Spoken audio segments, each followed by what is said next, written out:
Yes boss, क्या हालचाल, कैसे हो आप लोग। चलिए शुरू करते हैं आज का सेशन।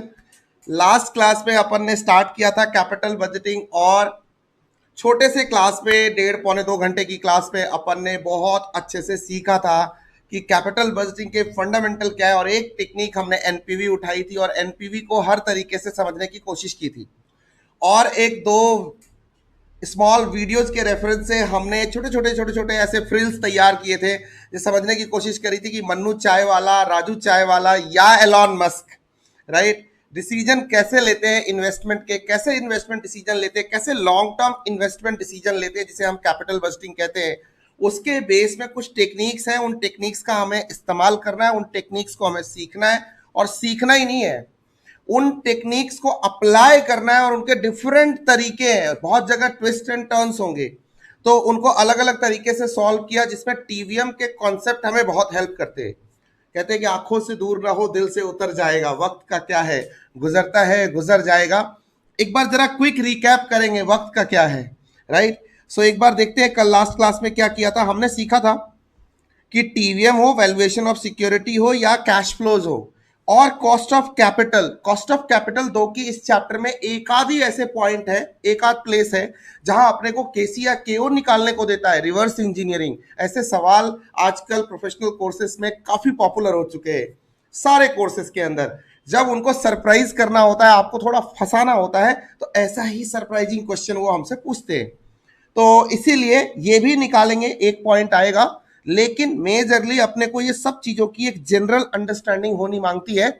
तो ये चैप्टर अपने को इजी लगता है। कल एनपीवी किया था, आज उसका एक्सटेंशन करेंगे, आईआरआर करेंगे, और अपने बुक के सम करने चालू करेंगे। लेकिन बहुत सारे सम तो मैं वैसे भी करा रहा हूँ डिफरेंट डिफरेंट तरीके से, तो वी आर ऑलरेडी डूइंग। और कुछ होमवर्क भी दिया था, तो वो भी मैं डिस्कस करूंगा 2 मिनट लगा के, and then will proceed. Okay, so कल हमने जो दोनों अपने केस स्टडी वाले क्वेश्चन थे वो सॉल्व किया था, वो देखा था।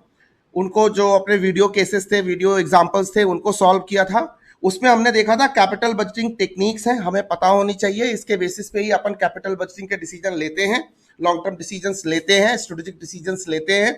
और हमने देखा था दो तरह की टेक्निक है। ट्रेडिशनल है, जिसमें time value of money, time adjustment बिल्कुल नहीं होता है। सिंपल अकाउंटिंग प्रॉफिट पे बात करते हैं, और उसके हिसाब से, उसके रेफरेंस से अपन डेटा को फाइंड आउट करते हैं और डिसीजन लेते हैं। ये फाइनेंस में इतने इफेक्टिव नहीं होते, बट आईसीआई क्वेश्चन तो पूछती है, तो इसीलिए, या अदर प्रोफेशनल कोर्सेज में क्वेश्चन तो पूछे जाते हैं। सो अभी अपने पास था ARR, sorry, accounting rate of return, and then pay back period. और मॉडर्न टेक्निक में थी अपने पास एनपीवी, जो हमने लास्ट क्लास में पढ़ा था। मॉडिफाइड एनपीवी जो पढ़ेंगे, बहुत ही इजी है, एनपीवी का एक्सटेंशन है। आज की क्लास यहीं से शुरू होगी। आईआरआर, फिर एमआईआरआर, दोनों सब अपने सिलेबस में है। पे back period and discounted pay back period, of course discounted pay back period.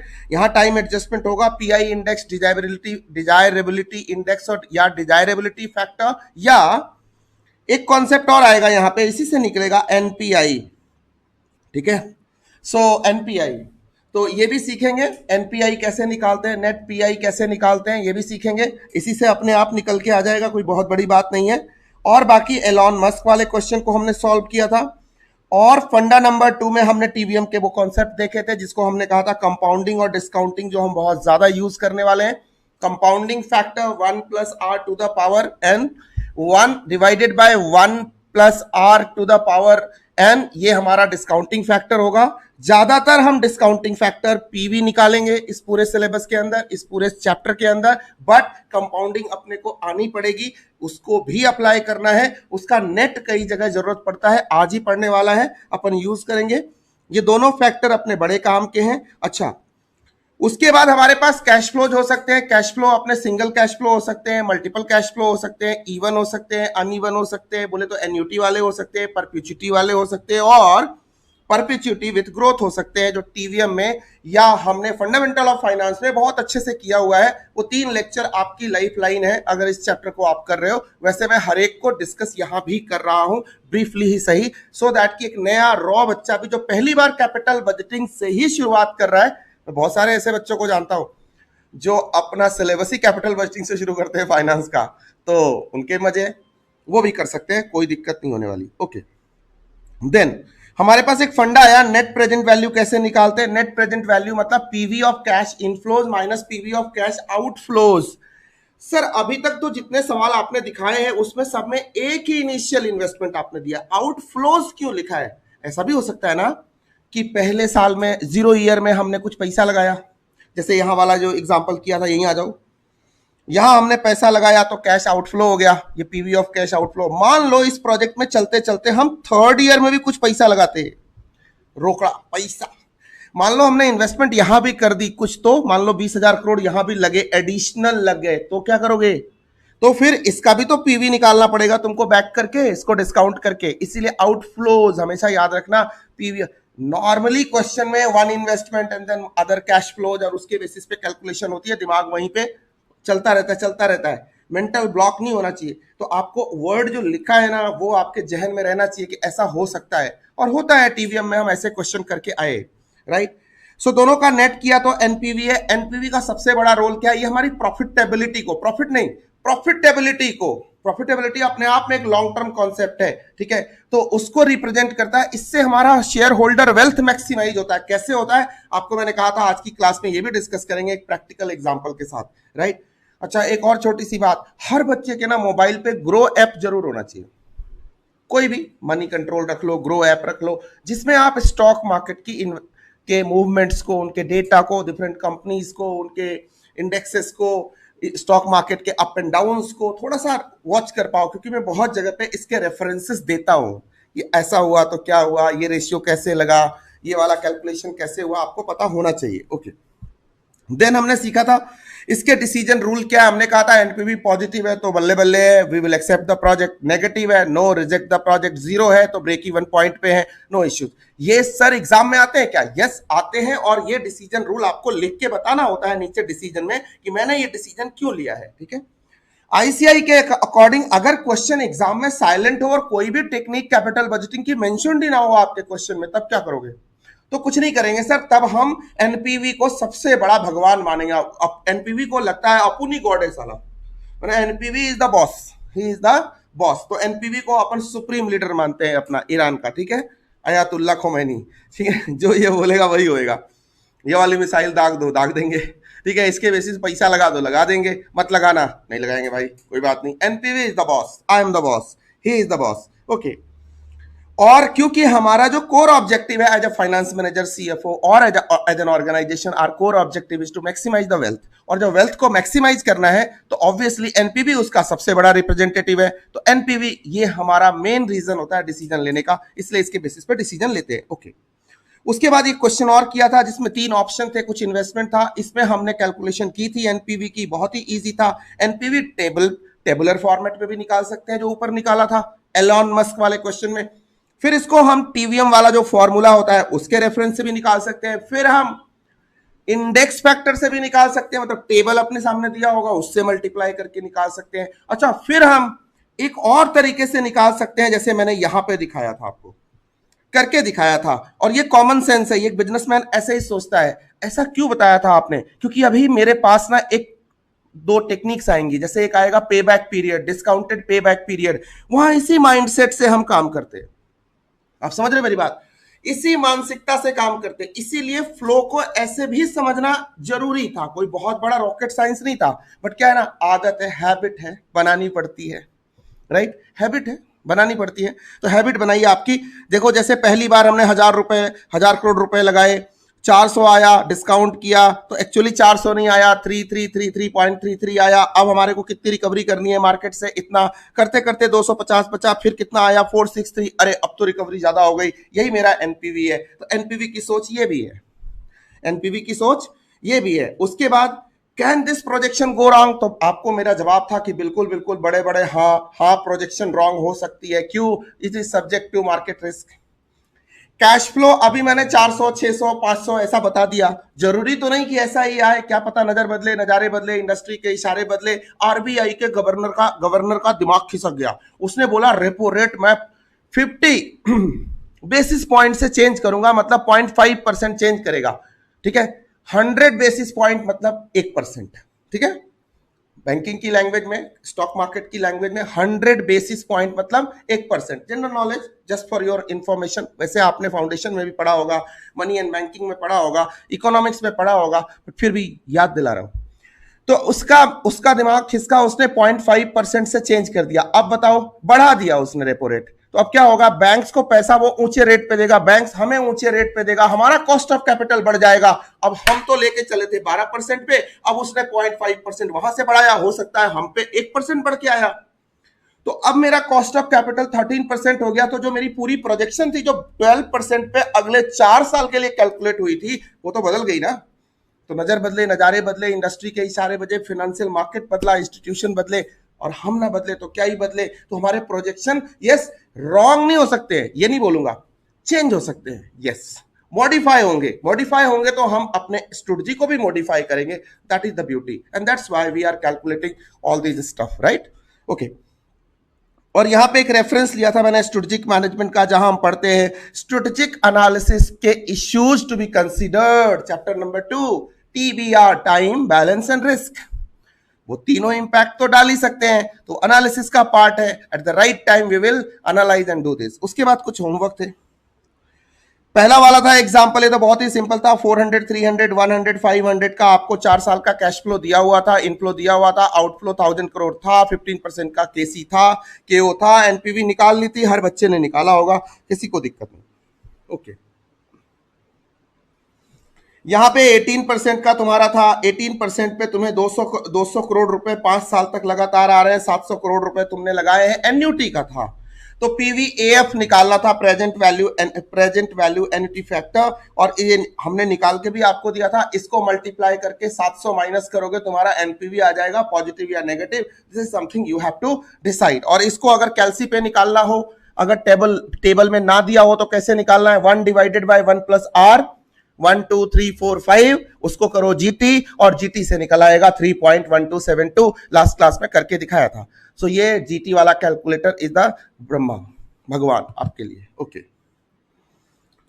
उसके बाद मैंने कहा था ये वाला जो कैश फ्लो था, यहां 1500 करोड़ रुपए तुमने लगाए थे, और कैश फ्लो 200 करोड़ आ रहा है अगले लाइफ टाइम के लिए। इन्फिनाइट मतलब फॉर लाइफ टाइम। जब हमारे सामने ऐसा लिखा हो कि लाइफ टाइम के लिए हमारे पास पैसा आ रहा है, लाइफ टाइम के लिए आ रहा है, मतलब इसका फॉर्मूला क्या होगा? अगेन ए बाय आई, मतलब 200 डिवाइडेड बाय केसी कितना था? 0.12। तो इसका मतलब पीवी ऑफ कैश इनफ्लो कितना होगा?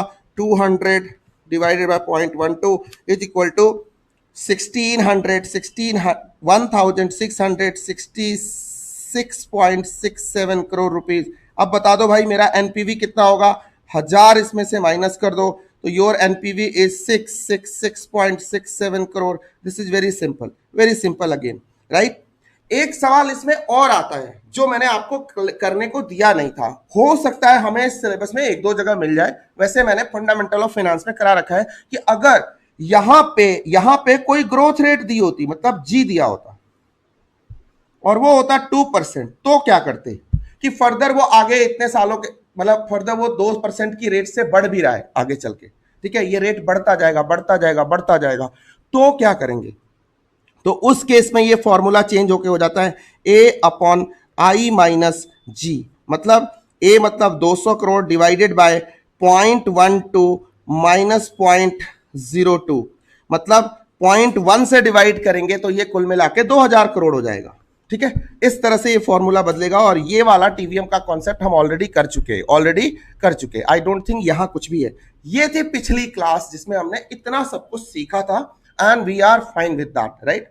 आई होप कि आपके पास मेरी आवाज बराबर आ रही है, ठीक है, एकदम समझ में आ रहा है, डन है, इजी है, इंटरेस्टिंग है, छोटी छोटी क्लासेस है, कुछ भी नहीं है, मस्त 1.5-2 घंटे निपटाने का रोज, और तुमको पूरा कॉन्सेप्ट आ जाने का, ठीक है। और जहां पॉज करता हूं वीडियो को, वहां का होमवर्क, वहां का नोटिंग, वहां के काम उधर ही करने का, ये पॉज का कॉन्सेप्ट ही मैंने बच्चों से पूछ के इंट्रोड्यूस किया है, राइट?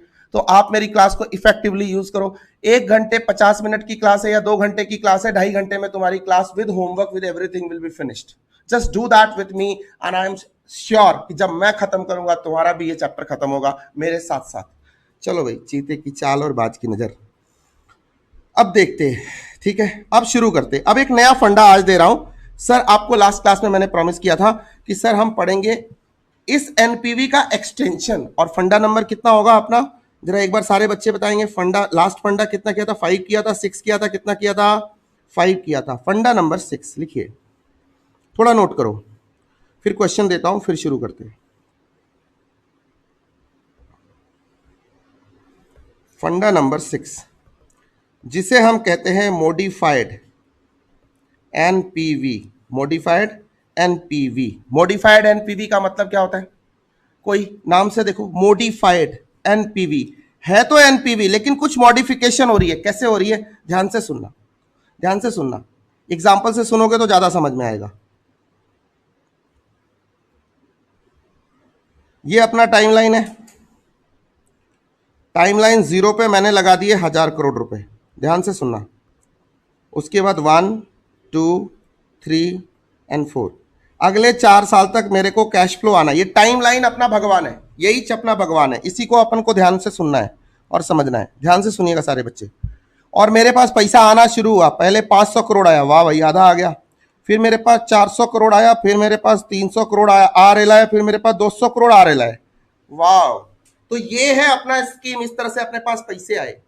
आपको भी पता है कि हर बार एनपीवी निकालने के लिए मैं बोलता हूं मेरा केसी क्या है, वो है मेरा मान लो 15%। 15% मेरा रेट ऑफ रिटर्न है।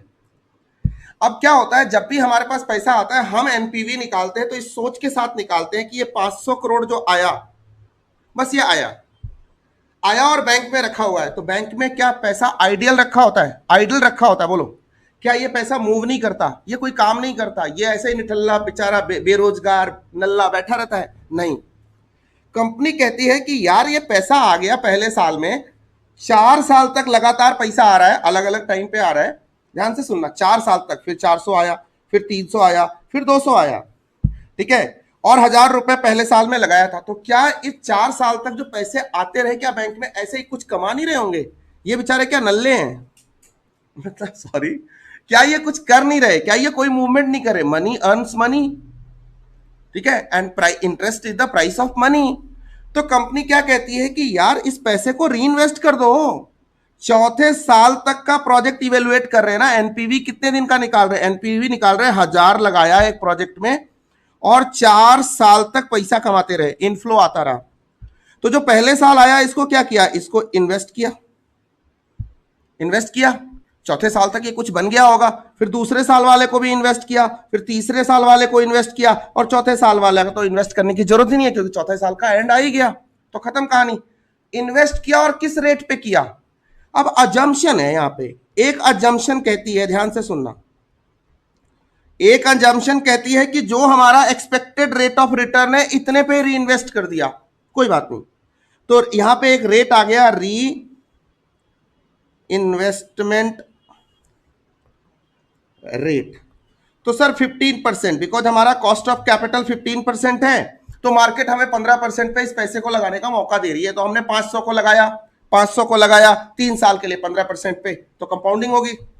फिर 400 को लगाया 3 साल के लिए 15% पे, फिर 300 को लगाया 3 साल के लिए 15% पे, 200 नो री इन्वेस्टमेंट, क्योंकि ये तो टाइम ही तब तक मैच्योर हो गया। और ये सबका पीवी निकाला और माइनस किया 1000 को उसमें, तो हमारा एनपीवी निकल के आ गया। एक तो ये अजम्पशन है। तो पहली अजम्पशन क्या हो गई कि मेरा री इन्वेस्टमेंट रेट वही है जो मेरा रिक्वायर्ड रेट ऑफ रिटर्न बोले तो केसी या केओ है, नंबर 1, ध्यान से सुनना। नंबर 2, मेरा री इन्वेस्टमेंट रेट ये नहीं है, मेरा री इन्वेस्टमेंट रेट 20% है। मतलब मैंने पैसा 15% पे उठाया था, किसी प्रोजेक्ट पे लगाया, ये पैसा मेरे को 5000, 4000, 3000 और 2000 आ रहा है। इस पैसे को मैं बैंक में ऐसे ही बेकार नहीं छोड़ूंगा, इस पैसे को इन्वेस्ट कर दूंगा वापस किसी दूसरे प्रोजेक्ट में, स्टॉक में, किसी अदर प्रोजेक्ट में, और वहां से मेरे को 20% का रिटर्न आ रहा है। ये तो आपकी एफिशिएंसी है, राइट। तो इन दोनों केसेस में अब एनपीवी क्या होगा? अब ध्यान से देखो, ऑब्वियसली ना, ये तो कॉमन सेंस कहता है कि ये पैसा बेकार क्यों पड़ा रहेगा बैंक में।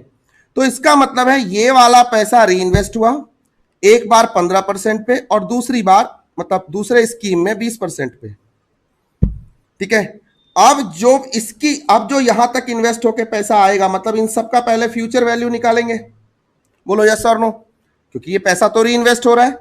री इन्वेस्ट, री इन्वेस्ट, री इन्वेस्ट, फिर 2 वाला भी 2 साल के लिए, 3 वाला 1 साल के लिए, 4 वाला वहीं का वहीं री इन्वेस्ट हो रहा है। और री इन्वेस्ट होने के बाद अब इसका फिर प्रेजेंट वैल्यू निकालूंगा और फिर इसमें 1000 माइनस करूंगा, तब जाके मेरा एनपीवी आएगा। ये जो एनपीवी आएगा इसे नॉर्मल एनपीवी नहीं बोलेंगे, इसे हम बोलेंगे मॉडिफाइड एनपीवी।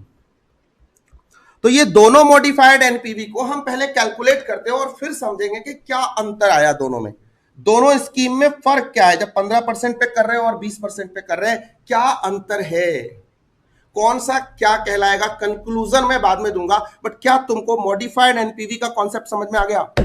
मतलब बड़ी सिंपल सी बात है कि मैनेजर बड़ा ही साउंड माइंड का है, बड़ा शानदार बंदा है, बड़ा ही कैलकुलेटिव बंदा। वो कहता है ये पैसा को मैं सीधा लेके डिस्काउंट नहीं करूंगा, इस पैसे को वापस से मार्केट में लगाऊंगा, काम करता रहेगा पैसा, और चौथे साल के बाद देख लूंगा जितना आया, फाइनली उसको पीवी में कन्वर्ट करूंगा और फिर देखूंगा मेरा एनपीवी क्या है। लेकिन मसला सिर्फ इतना है कि बेटा तू करेगा तो सही, लेकिन तेरे को रेट ऑफ रिटर्न क्या मिलेगा? तो पहले वाले केस में कहता है कि जी पहला अजम्पशन तो ये है कि मेरे को मेरी जो कॉस्ट ऑफ कैपिटल है उतनी तो मिल ही जाएगी, मतलब 15%। और दूसरी सिचुएशन या अजम्पशन है कि मेरे को 20% तो मिलेगी, मेरे को ऐसी उम्मीद है क्योंकि अब मेरे को ना ज्यादा अक्ल आ गई है, मैं अच्छे प्रोजेक्ट में पैसा लगाऊंगा। इन दोनों केसेस में कैलकुलेट करते हैं और फिर मैं कंक्लूजन दूंगा। आओ सिंपल पहले कैलकुलेशन करते हैं, ठीक है? ये सवाल आपको समझ में आ गया? चलो भाई सिचुएशन 1 को सॉल्व करते हैं। सिचुएशन 1 को सॉल्व करते हैं। सिचुएशन 1 में जो एनपीवी आएगा बड़े आराम से निकालना, मैं टेबल में नहीं निकाल रहा, मैं फॉर्मूले से निकाल रहा हूं। पहले 500 पे टिको। 500 को कितनी बार इन्वेस्ट करोगे बताना चौथे साल तक जाने के लिए?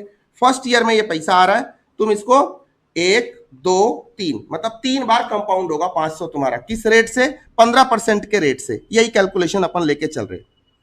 एट द रेट किस री इन्वेस्टमेंट रेट, री इन्वेस्टमेंट रेट आराम से करना भाई, एक क्वेश्चन करो समझ लो इसको पूरी तरह से। 15%। तो एनपीवी देखना कैसा निकल, पहले देखो, पहले इसको री इन्वेस्ट करो। तो 500 रुपए को मैं री इन्वेस्ट करूंगा कितने से? 1 प्लस इन्वेस्ट करो, कंपाउंड करो, 1 plus are to the power N, जो भी है 3। और यहां आर क्या है? कोई बात नहीं, प्लस, रुको, फिर 500 के बाद कितना है? 400। ये कितनी बार होगा? 1 और 2 बार होगा। ब्रेक कर रहा हूं, 400 1 plus are to the power 2 plus, रुको इसे डिस्काउंट भी करना है, ऐसे लिख के रखो पहले। तीसरा वाला 300 को कितनी बार करना है? 1 बार होएगा। तो 300 1 plus are to the power कुछ भी नहीं 1 प्लस, रुक जाओ, अब लास्ट में बचा क्या? 200। ये तो बेचारे का कुछ नहीं होना, ये तो कुछ भी नहीं होना, ये तो वही का वही रहेगा चौथे साल में 200। ठीक है, ये हो गई हमारी री इन्वेस्टमेंट, ये हो गई कंपाउंडिंग। कंपाउंडिंग हो गई इतने पैसे की, और ये कितने परसेंट पे हुई है? 15% पे हुई है। अभी वो बाद में, उसको आर को बाद में डालूंगा। लेकिन अब मेरे को निकालना क्या है? मतलब हम यहां पहुंच गए, इन तीनों पैसों को 500 400 और 300 और 200 चारों को लेकर के हम एफबी फ्यूचर वैल्यू पे आ चुके। ऊपर हमने री इन्वेस्ट कर दिया, ये लो री इन्वेस्ट कर दिया। अब हमें इसे डिस्काउंट भी तो करना होगा, क्योंकि हमें तो निकालनी है इसकी पीवी, और minus PV of cash outflows, वो तो 1000 रुपए है ही, 1000 करोड़ है ही, वो तो है। तो इसको अब डिस्काउंट करेंगे। डिस्काउंट करने के लिए क्या करना पड़ेगा? सोचो, हर पैसा कहां पहुंच चुका है? चौथे साल में। तो 4 से इसको डिस्काउंट करेंगे, क्योंकि सब री इन्वेस्ट हुआ है, सब चौथे साल पे बैठे, सबको 1 plus are to the power 4 से हम डिस्काउंट करेंगे। कर देते हैं 1 plus are to the power 4, 1 plus are to the power 4, 1 plus are to the power 4, क्योंकि सबको डिस्काउंट करके पीवी बनाना है ना भाई। 1 plus are to the power 4, और 1000 तो वहीं का वहीं टिका हुआ है। और इसके अब जो निकलेगा इसका इक्वल टू वो होगा मेरा एनपीवी। बोलो यस और नो, सोच के देखो, फिर से देख लो, जो ये फॉर्मूला बना के दिया तुम्हें, तुम्हारे आंखों के सामने दिया है। जो भी मेरा कैश इनफ्लो है, मित्रों ध्यान से देखिएगा, जो भी मेरा कैश इनफ्लो है पहले उसको री इन्वेस्ट किया, मतलब कंपाउंड किया। पहले साल में जो आया चौथे साल में लेके गए, 3 बार उसको कंपाउंड किया। तीसरे वाले को 2 बार, पहले दूसरे वाले को 1 बार, और पहले वाले को 0 बार, मतलब वो वहीं का वहीं है। अब इसका पीवी निकालेंगे, तब इसमें पीवी ऑफ कैश आउटफ्लो बोले तो 1000 रुपया माइनस करेंगे, तो कंपाउंड से डिस्काउंट करने के लिए 1 by 1 plus are to the power N, और वो क्या होगा, 4 बार डिस्काउंट होगा। पहले कैसे करते थे हम पीवी निकालने के लिए, इसको डिस्काउंट किया एक बार, इसको डिस्काउंट किया 2 बार, इसको डिस्काउंट किया 3 बार, और 200 को डिस्काउंट किया 4 बार, और आ जाता था। ये था एनपीवी का तरीका। मॉडिफाइड एनपीवी में तरीका बदल गया, ध्यान से देखना। अब यहां पे जो हमारा रेट है वो क्या है, 500, 1.15 है, 15% to the power 3 divided by 1.15 to the power 4। बच्चों एक चीज ध्यान से देखना, ध्यान से देखना, ध्यान से देखना। सिचुएशन 1 में हमारा जो री इन्वेस्टमेंट रेट है, बड़े आंखें फाड़ के खुली आंखों से देखना है। सिचुएशन 1 में जो हमारा री इन्वेस्टमेंट रेट है वो वही है जो हमारा डिस्काउंटिंग फैक्टर है या हमारा कॉस्ट ऑफ कैपिटल है, यहां दोनों सेम है। और दूसरे वाले में ये 20% है, तो ये तुम्हारे दिमाग में चलना चालू हो गया होगा, यहां तो जितने से कंपाउंड कर रहे हैं उतने से ही डिस्काउंट कर रहे हैं, काम आसान है ये।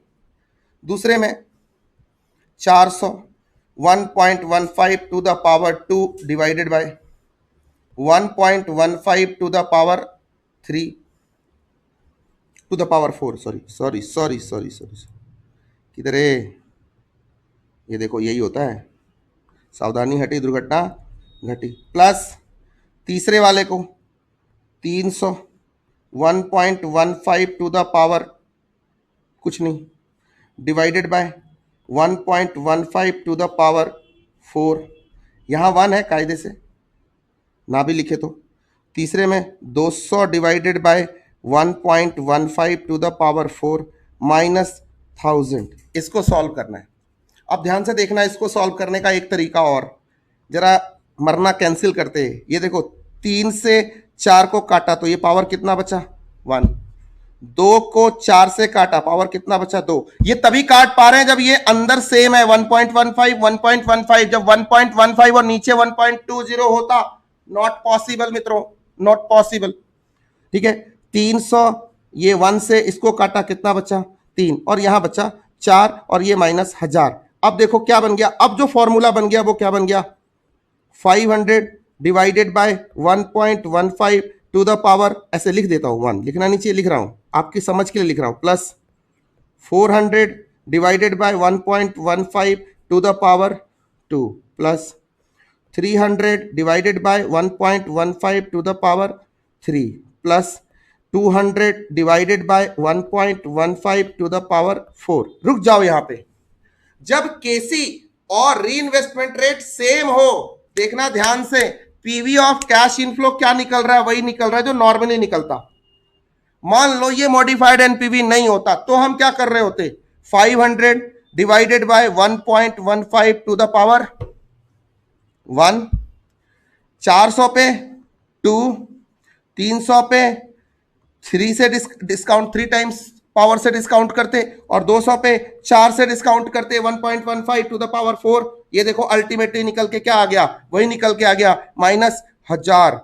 लेकिन ये कॉन्सेप्ट क्या कहता है कि पहले इस पैसे को लगाना है, इन्वेस्ट करना है, चौथे साल में जाना है, मतलब पहले इसको फ्यूचर वैल्यू में कन्वर्ट करना है। इसीलिए आपको एक सवाल कराया था जिसमें मैंने नेट फ्यूचर वैल्यू निकाल के नेट प्रेजेंट वैल्यू निकाला था, इसीलिए ताकि तुमको समझ में आए कि एनपीवी ऐसे ही एक्चुअली निकालते, एनएफवी का एनपीवी ऐसा, नेट फ्यूचर वैल्यू का नेट प्रेजेंट वैल्यू, वो कॉन्सेप्ट दिया था। क्योंकि दूसरे कॉन्सेप्ट इस अजंक्शन पे बने हुए हैं, तो अपने को ना ऐसा कुछ गोल गोल नहीं लगे, अपने को लगे सब ठीक चल रहा है। ठीक है, उसके बाद अब आप इसको सॉल्व करोगे, दिस इज योर होमवर्क, तो आपको निकल जाएगा आपका एनपीवी। ठीक है, तो यहां पे लेकिन क्या है, सॉल्व करके एनपीवी तो तुम निकाल ही लोगे, ये तो बड़ी बात नहीं है अब, क्योंकि मैंने तो सब सॉल्व कर दिया, जस्ट सॉल्व कर लेना इसको। ठीक है, फैक्टर निकाल निकाल के कर लेना, लेकिन यहां पे जरा कंक्लूजन लिखो, कंक्लूसिव नोट लिखो। व्हेन यही तो समझना था, व्हेन केसी एंड और required rate of return and reinvestment rate of the project is similar, the NPV is equal to modified NPV. बोलो यस और नो। मतलब यहां तो कोई फर्क नहीं है, अलबत्ता एनपीवी और मॉडिफाइड एनपीवी में कोई फर्क ही नहीं है, कोई अलग है ही नहीं, क्योंकि अगर हम एनपीवी निकाल भी रहे होते तो यही काम कर रहे होते, इसी तरह से पीवी ऑफ कैश इनफ्लो निकाल रहे होते, ऑटोमेटिक कैंसिल हो गए आपस में, क्योंकि रेट सेम था। देखो ये बहुत इंपॉर्टेंट नोट निकल के आया कि अगर मेरा री इन्वेस्टमेंट रेट और मेरा expected rate of return same है, केसी केओ या री इन्वेस्टमेंट रेट सेम है, दोनों 15% इज इक्वल टू 15% है, तो मेरा एनपीवी वही होगा जो मॉडिफाइड होगा, और जो मॉडिफाइड होगा वही मेरा नॉर्मल एनपीवी होगा, तो दोनों कॉन्सेप्ट सेम ही रह जाएंगे, concept is same, there is no difference in calculation, outcome में कोई डिफरेंस नहीं है। लेकिन अगर एग्जाम में सर अगर एग्जाम में हमसे ये पूछ दे तो, और बोले कि एनपीवी नहीं, ये री इन्वेस्टमेंट रेट भी दे दे, बोले वही है जो केसी है और तुमको निकालना है इसी तरह से एनपीवी मॉडिफाइड एनपीवी, तो तुम क्या करोगे? तो बेटा आप मॉडिफाइड एनपीवी प्रॉपर प्रोसेस से कैलकुलेट करोगे। आप मेरा ये वाला फॉर्मूला ये प्रॉपरली लगाओगे, ये वाला, ये पूरी कैलकुलेशन प्रॉपरली लगाओगे, और उसके बाद मतलब आपको री इन्वेस्टमेंट शो करनी ही पड़ेगी। आप अपने दिमाग से अजम्पशन लगा के मत दे देना कि उसको तो समझ में आ ही रहा होगा कि modified NPV is equal to NPV. वो बात अलग है कि आपको नोट लिखना हो तो आप नीचे लिख देना, राइट। तो आप ये फॉर्मूले पे जाओगे, मतलब कंपाउंडिंग बाय कंपाउंडिंग फैक्टर से मल्टीप्लाई करके डिस्काउंटिंग फैक्टर से आप ऑफ कोर्स डिवाइड करोगे, और तब जाके आउटफ्लो का पीवी माइनस करके एंड मॉडिफाइड एनपीवी आप निकालने वाले हो। क्या निकालने वाले हो? Modified NPV. मतलब ये जो निकाला था ये क्या था? Modified NPV. डन है? डन है। तो पहले इतना नोट करो, फिर मैं आगे बताता हूं। नहीं, पहले आगे बताता हूं। अब यही केस अगर मेरा होगा 20% वाले पे, सिचुएशन 2, नोटिंग बाद में कर लेना, पहले सॉल्व कर लेते। बहुत ध्यान से सुनो, साथ में किया तो अच्छी बात है। Situation 2 where reinvestment rate is equal to 20%। Wow, अब फॉर्मूला क्या होगा? So in this case my modified NPV, Modi साहब, इज इक्वल टू, अब देखना नजर बदले नजारे बदले, 500 400 300 200, यही है ना? ये देखना 500 1.2 to the power 3 divided by, अब डिस्काउंटिंग रेट बताओ, डिस्काउंटिंग फैक्टर बताओ। वो तो 15% ही है, री इन्वेस्टमेंट 20 है, बट केसी कितना है? 15%, तो 1.15 to the power 4 plus 400 1.2 to the power 2 divided by 1.15, क्योंकि डिस्काउंटिंग तो हम इसी से करेंगे, प्लस ये हम इसे फ्यूचर वैल्यू में कन्वर्ट कर रहे हैं इन्वेस्ट करके 20% से, और डिस्काउंट कर रहे हैं 15% से, 300। किसी बच्चे को कोई डाउट हो रहा हो, फटाफट मोबाइल उठाओ और मेरे को भेजो। 1.2, 1 लिखने की जरूरत नहीं है, 1.15 टू द पावर 4 प्लस 200, ये तो कंपाउंड होगा ही नहीं, divided bye 1.154 minus PV of cash inflow 1000, this will be your modified NPV. ये करो calculate, and this is your homework. ये दोनों काम पॉज करके अभी करना, फिर वीडियो में आगे बढ़ना। पहले आपको नोटिंग करवाता हूं, रुक जाओ। हो गया, ये कॉन्सेप्ट हो गया। दोनों अलग होंगे, मॉडिफाइड एनपीवी अलग आएगा। अगर दोनों री इन्वेस्टमेंट और केसी सेम होगा तो NPV is equal to modified NPV. This is the conclusion, is the right. इस पे एमसीक्यू आ सकता है, इस पे क्वेश्चन आ सकता है, नोबडी नोज। करना है आगे, इसका एप्लीकेशन भी है, मैं दिखाऊंगा आपको आपके सिलेबस में। So this was the question, was the Noto. Page number 1 pause करो, नोट करो। नेक्स्ट पेज नंबर 2 पॉज करो, नोट करो, और जो कैलकुलेशन आपको होमवर्क में दिया है वो करो। And let's proceed now. आप करते रहना, लेट्स प्रोसीड नाउ। चलो जी, स्टार्ट करते हैं, अगले टॉपिक की तरफ बढ़ते हैं। आपने नोटिंग कर ली होगी, बाकी बचे हुए सॉल्व कर लेना। अब बात होती है कि एनपीवी एंड एनपीवी का रोल क्या है, एनपीवी एंड मॉडिफाइड एनपीवी का रोल क्या है हमारी लाइफ में। अभी ऐसा क्यों बता रहा हूं? क्योंकि अभी scenario based, case based question का पैटर्न है। सो यू नेवर नो कि स्टोरी में पता नहीं कहाँ क्या लिखा हो आपके एग्जाम्स के अंदर. Therefore that's why we need to know about the application part. तो सारे बच्चे एक बार फटाफट अपने मोबाइल अपने लैपटॉप पे एक ऐप खोलेंगे. मैं बोल रहा हूँ ग्रो ऐप. ग्रो ऐप खोलो, कोई भी ऐप खोलो जिसपे आपको शेयर्स के बारे में, स्टॉक के बारे में जानकारी दी हुई हो. कोई भी डीमैट अकाउंट ओपन कर लो. मैंने ओपन कर लिया. अब मेरे पास कुछ शेयर्स, कुछ स्टॉक दिख रहे, कुछ कंपनियां दिख रही हैं. जैसे हिंदुस्तान एरोनॉटिक्स लिमिटेड है, आईसीआईसीआई है, पावर ग्रिड है, टीसीएस है. टीसीएस को पिक करते हैं, टाटा की कंपनी है, टाटा कंसल्टेंसी सर्विसेज. अब जैसे ही इसका स्टॉक ओपन किया ना, एक पहली बात कि मैं शेयर मार्केट आपको ट्रेड करना, ये करना, बाय करना, इन्वेस्ट करना आपको नहीं समझा रहा. ये अभी सिलेबस नहीं है अपना. अपना सिलेबस है कि जैसे ही इसके ऊपर जाते हैं अपने को दिखता क्या है, 3435.70. ये क्या है? प्राइस है शेयर का, करंट मार्केट प्राइस है. ओके, एक डेटा मिल गया. दूसरा डेटा मिल गया अपने पास इस कंपनी का मार्केट कैप. देखो मार्केट कैप यही है ना, wealth, shareholders wealth maximisation का जो इंडिकेटर है वो क्या है? Market cap. इस कंपनी की मार्केट कैप कितनी है? 12,42,578 crore. Can you believe this? देखो कितनी बड़ी कंपनी है. 12,42,578. तो इधर लिख लो टीसीएस. देखो इसका एप्लीकेशन बता रहा हूं. टीसीएस, इसका मार्केट कैप 12,42,578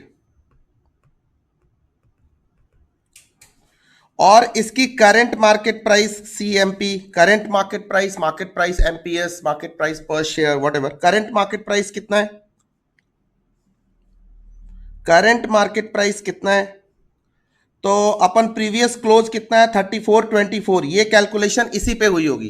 3424 पे ये कैलकुलेशन हुई होगी. चलो इसी को मान लेते हैं. 3424 is the current market price. ठीक है, पर share. This is the market price. अब मैं तुमसे पूछूं, चलो एक कॉन्सेप्ट भी बता रहा हूं. वैसे तो ये कैलकुलेशन अपन पहले भी कर चुके हैं. मैं आपसे पूछता हूं, बताओ मेरे को नंबर ऑफ शेयर्स कितने हैं, मतलब एन की कैलकुलेशन बताओ. नंबर ऑफ शेयर्स कितने? ऑब्वियसली करंट मार्केट प्राइस और मार्केट कैप. मार्केट कैप में CMP multiplied by N is equal to market cap. So N is equal to market cap divided by CMP. Simple है, बचपन का mathematics है, arithmetic है, fourth class कर देते हैं. 12,42,578 crore divided by 3424 is equal to 362.9025 crore. इतने शेयर हैं, इतने number of shares Tata TCS, Tata Consultancy Services के मार्केट में हैं. इतने शेयर्स. और शेयर होल्डर का वेल्थ मैक्सिमाइजेशन कैसे? तो एक शेयर की कीमत पर शेयर, एक आदमी के एक शेयर की कीमत 3,424. Total number of share holders या शेयर होल्डर तो पता नहीं कितने हैं, इतना. और अगर ये मैक्सिमाइज हो तो ये भी मैक्सिमाइज हो जाएगा. अगर करंट मार्केट प्राइस अभी बढ़ जाए तो हमारी मार्केट कैप भी बढ़ जाएगी, या मार्केट कैप बढ़ जाए, ये मैक्सिमाइज हो जाए तो ये भी मैक्सिमाइज हो जाएगी. ठीक है, और मैं शेयर होल्डर हूं, मेरी नजर कहां है? मेरी करंट मार्केट प्राइस पे. मैं तो इससे खुश होने वाला हूं. मालिक लोग सोच के देखो, मालिकों को खुशी कहां मिलती है? जब उनका करंट मार्केट प्राइस बढ़ता है. मैं तो अल्टीमेटली अपने वेल्थ को मैक्सिमाइज करने के लिए काम कर रहा हूं. और as a finance manager, as a CFO, as a chartered financial analyst, मेरी भी रिस्पॉन्सिबिलिटी यही है कि मैं मालिक को खुश करके रखूं, शेयर होल्डर के वेल्थ को मैक्सिमाइज करता रहूं. अब ध्यान से सुनना, एनपीवी का रिश्ता क्या है यहां पे. मान लो ये टीसीएस एक प्रोजेक्ट में पैसा लगाती है 1,000 करोड़. 1,000 करोड़, ध्यान से सुनो, एलन मस्क वाला एग्जांपल याद करो. और इसके पास 1,000 करोड़ को इन्वेस्ट करने के 3 प्रपोजल आते हैं. वही कैश फ्लो बनते हैं वैसे ही जैसे अभी हमने कैलकुलेट किया है. अलग अलग प्रोजेक्ट में इसकी एनपीवी निकल के आती है. से यहां पे 500 करोड़ माइनस में, मतलब यहां तो इस प्रोजेक्ट को तो वो करेगा ही नहीं. 200 करोड़ प्लस में और 300 करोड़ प्लस में. 1,000 करोड़ का इन्वेस्टमेंट करता है और प्रोजेक्शन है, और उसकी वजह से जो एनपीवी निकल के आती है नेट प्रेजेंट वैल्यू, वो है 500 माइनस में, 200 प्लस में और 300 प्लस में। बताओ तुम किस प्रपोजल के साथ जाओगे? ऑफ कोर्स हम 300 वाले के पास जाएंगे इससे। और हमने क्या सीखा है कि ये 300 जो है एनपीवी है, ये पॉजिटिव है, ये हमारी प्रॉफिटेबिलिटी को इंडिकेट करता है और हमारे वेल्थ को मैक्सिमाइज करता है। वेल्थ को मैक्सिमाइज करता है मतलब क्या करता है? ये कहां दिखाई देता है कि हमारा वेल्थ मैक्सिमाइज हो गया? अब आपको बताता हूं, ये 300 करोड़ जो एनपीवी आया ना प्रोजेक्शन के ऊपर, मार्केट रिस्पॉन्ड करेगा और तुम्हारी मार्केट कैप 300 से प्लस हो जाएगी। तो अब कितने का, अब तुम्हारा मार्केट कैप क्या हो जाएगा? ध्यान से देखो, मार्केट कैप पे इंपैक्ट किसका आ रहा है? एनपीवी। यहां पे मार्केट कैप में वेल्थ मैक्सिमाइज कहां दिखेगा? यहां दिखेगा। नंबर ऑफ शेयर होल्डर कितने हैं? इतने हैं। तो ध्यान से सुनो, अब तुम्हारा new market cap after this, देखो ये लॉस हुआ है तो माइनस में जाएगा तुम्हारा मार्केट कैप, ये 200 से प्लस में जाएगा, ये 300 से प्लस में जाएगा। बात समझा क्या? ये मैक्सिमम है तो मैं इसको मान के चल रहा हूं। अब मेरा मार्केट कैप क्या होगा? 12, 42 और 300 जोड़ दो तो 878। 12, 42, 878। बेटा ये हमेशा के लिए, ये हो सकता है किसी सवाल में गिवन हो, किसी सिनेरियो में गिवन हो, इसलिए एप्लीकेशन अभी पता होना चाहिए। अब फाइनेंस पढ़ने का यही तरीका है। और दूसरा मेरे पास एन कितना है? एन है मेरा 362.9025। क्या मैं अब करंट मार्केट प्राइस निकाल सकता हूं? इस प्रोजेक्शन की वजह से, इस नए इन्वेस्टमेंट प्रपोजल और उस पे एनपीवी की वजह से मेरे एक शेयर की कीमत कितनी मार्केट में बढ़ती है, मार्केट कैसा रिस्पॉन्ड करता है, ये एनपीवी, ये आइटम। और इसके बेसिस पे, इसीलिए जितना एनपीवी जितना बेहतर होगा उस प्रपोजल के साथ हम जाते कि उसका सीधा इंपैक्ट, अभी कोई बात नहीं, कैलकुलेट करके देखते। 1242, 878। इसलिए तुमने देखा होगा कि जब भी कोई अच्छा ट्रेडर होता है या अच्छा इन्वेस्टर होता है, वो क्या देखता है कि ये कंपनी कहां पैसे लगा रही है, किस सेक्टर में पैसे डाल रही है, क्या प्रोजेक्शन है, क्या रिटर्न की एक्सपेक्टेशन है। वो न्यूज आती है और न्यूज को देख करके रूपर्ट मर्डॉक से पूछो या आप किसी भी बड़े से बड़े इन्वेस्टर से पूछो या जो ये म्यूचुअल फंड वाले भाई लोग हैं, ये लोग क्या करते हैं? यही चीजें इंडिकेटर्स को चेक करते रहते हैं। यही न्यूज़पेपर क्यों पढ़ते हैं? क्यों रोज की लेटेस्ट न्यूज से उनको, इकोनॉमिक न्यूज से क्यों अपडेटेड रहते हैं? उनको पता चलता है ये कंपनी का क्या हो रहा है, क्या प्रोजेक्शन है और मार्केट कैसे रिस्पॉन्ड करेगा। 99.99% टाइम मार्केट पॉजिटिव रिस्पॉन्ड करता है क्योंकि एनपीवी पॉजिटिव के चांसेस रहते हैं। और वॉर एटसेट्रा या कुछ भी उल्टा पुल्टा होता है ना दुनिया में, ब्रह्मांड में, तो इसकी वजह से फिर उनकी शेयर गिरती भी है। राइट, अब देखो 878 हो गया divided by 362.9025 is equal to, अभी मेरा निकल के आया है 3425। इतनी बड़ी कंपनी जो लाखों करोड़ की कंपनी है, उसमें 1000 करोड़ के इन्वेस्टमेंट से 300 करोड़ चीटी बराबर, एकदम जरा सा एनपीवी इंक्रीज हुआ, कोई बात नहीं। तो ₹1 पर शेयर, यहां 3424 था, 3424 था, 3424 था। एक छोटी सी इन्वेस्टमेंट यही लाख करोड़ की होती तो यहां 10, 20, 25 रुपए पर शेयर बढ़ जाता। हमारी करंट मार्केट प्राइस क्या हो गई? अप हो गई। वेल्थ मैक्सिमाइज हुआ कि नहीं? Shareholder wealth. Yes, this is what the impact of NPV और modified NPV is. This is what we studied, right? This is what we studied and this is why we studied and this is the practical application in the market। किसी भी company के share इसी तरह से, वैसे तो stock market में जो करंट मार्केट प्राइस है, मार्केट कैप है, इस पे बहुत सारी चीजों का इंपैक्ट होता है, बट मैंने ये दिखाया कि एनपीवी का क्या इंपैक्ट है। इंपैक्ट तो हर बहुत सारी चीजों का है। धीरे धीरे आगे सिलेबस में पढ़ेंगे, कुछ पीछे भी बताया है, आगे भी बताऊंगा, बट यहां पे इंपैक्ट किसका था? एनपीवी का ये इंपैक्ट है। मतलब ये छोटी छोटी चीजें मिल करके हमारे करंट मार्केट प्राइस को बढ़ाती है, हमारे मार्केट कैप को इंक्रीज करती हैं या रिड्यूस करती हैं। इसलिए मैं बार बार क्लास में कहता हूं, स्मॉल मिलाते जाओ, लार्ज बनाते जाओ। Finance is not like accounting के टेबल बना रहे हैं और चार्ट बना रहे हैं। Finance is all about application. जितना दिमाग क्लियर होगा, क्वेश्चन कितना भी ट्विस्ट होगा, तुम उसको यूज चुटकियों में पकड़ोगे और सॉल्व करोगे। तो छोटा सा नोट ले लो, फंडा नंबर 7, एनपीवी और मॉडिफाइड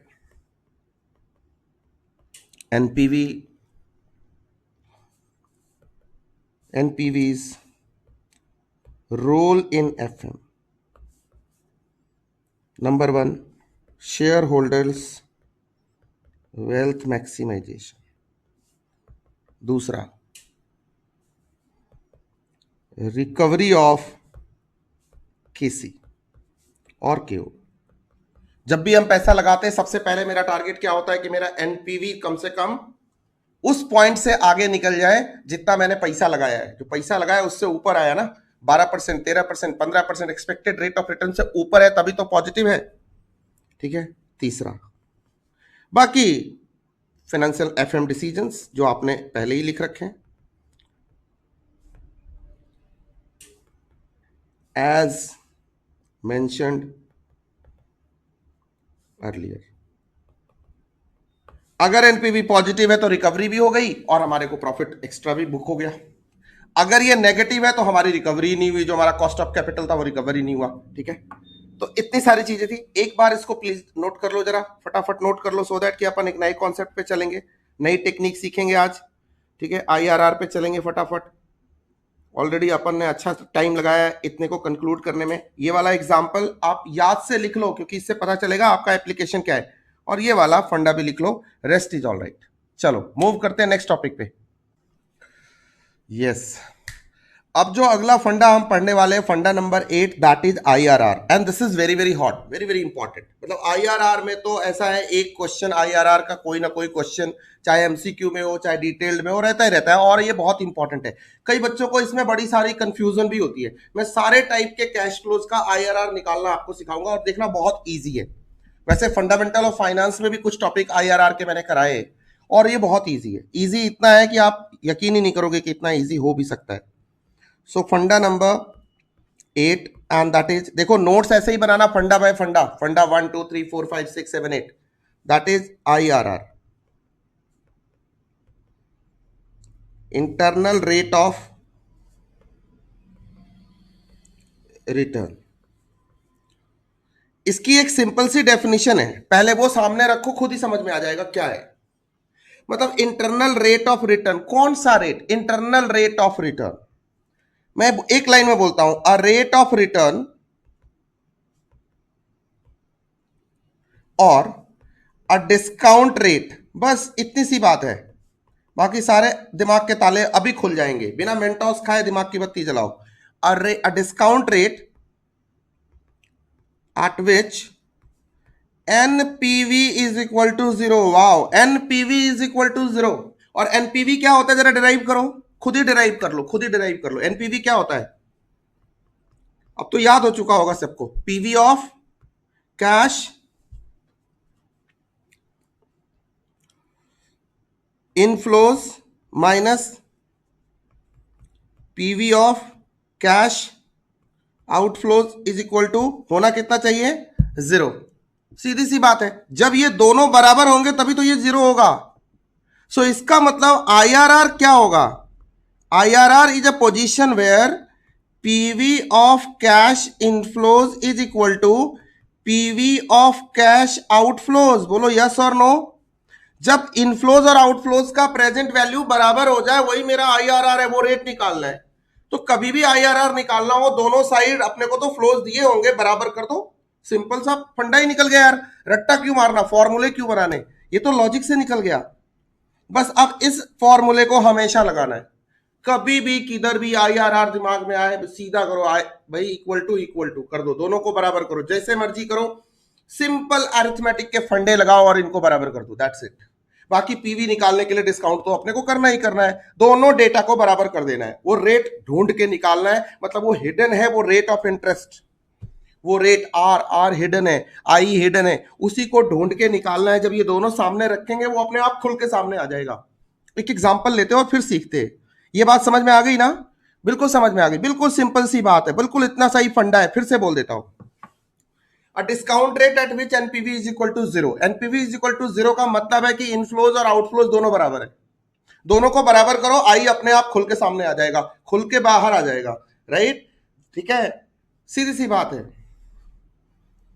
एक एग्जांपल लो और इसको सॉल्व करो, हाथों हाथ लगे, हाथ कंगन को आरसी क्या और पढ़े लिखे को फारसी क्या।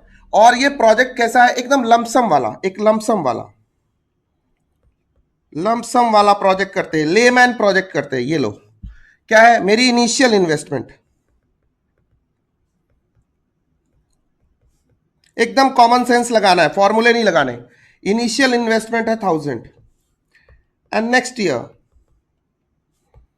कैश फ्लो मिलता है अपने को 1200। तो एक्स्ट्रा क्या मिला? ध्यान से इसको कैलकुलेट करो। एक्स्ट्रा अपने को क्या मिला? 200। बोलो यस और नो। 200 कितने पे मिला? 1000 पे। सो अपना रेट ऑफ इंटरेस्ट क्या हो गया? अगर मैं बोलूं इंटरनल रेट ऑफ रिटर्न क्या हो गया, तुम क्या बोलोगे? 200 मिला किस पे? 1000 रुपए लगाने पे। कॉमन सेंस लगा रहा हूं। तो बना क्या? 0.2 इज इक्वल टू 20%। हाँ, मल्टीप्लाई बाय 100 करने को मत बोलना, ये कॉमन सेंस लगाया ना, ये कॉमन सेंस लगाया। फॉर्मूला क्या बना? आइए हमने फॉर्मूला क्या निकाला, ये देखो। एक मिनट सॉरी।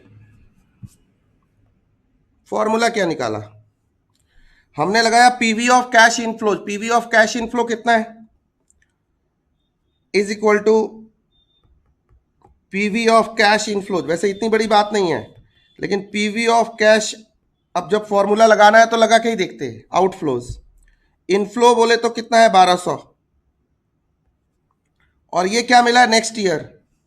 तो इसको डिवाइड किया होगा 1 प्लस आर, तो पीवी निकल आया। इसका पीवी निकालने के लिए 1 प्लस आर से किया, और ये आर ही मेरा हिडन सीक्रेट है, इसी को निकालना है। Is equal to PV of cash outflow 1000।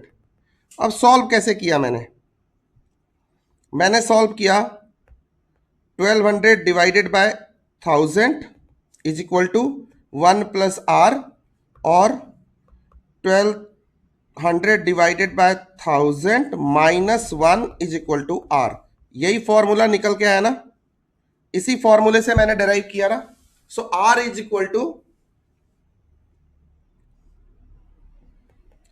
IRR is equal to, ये क्या है? Future value divided by present value minus 1।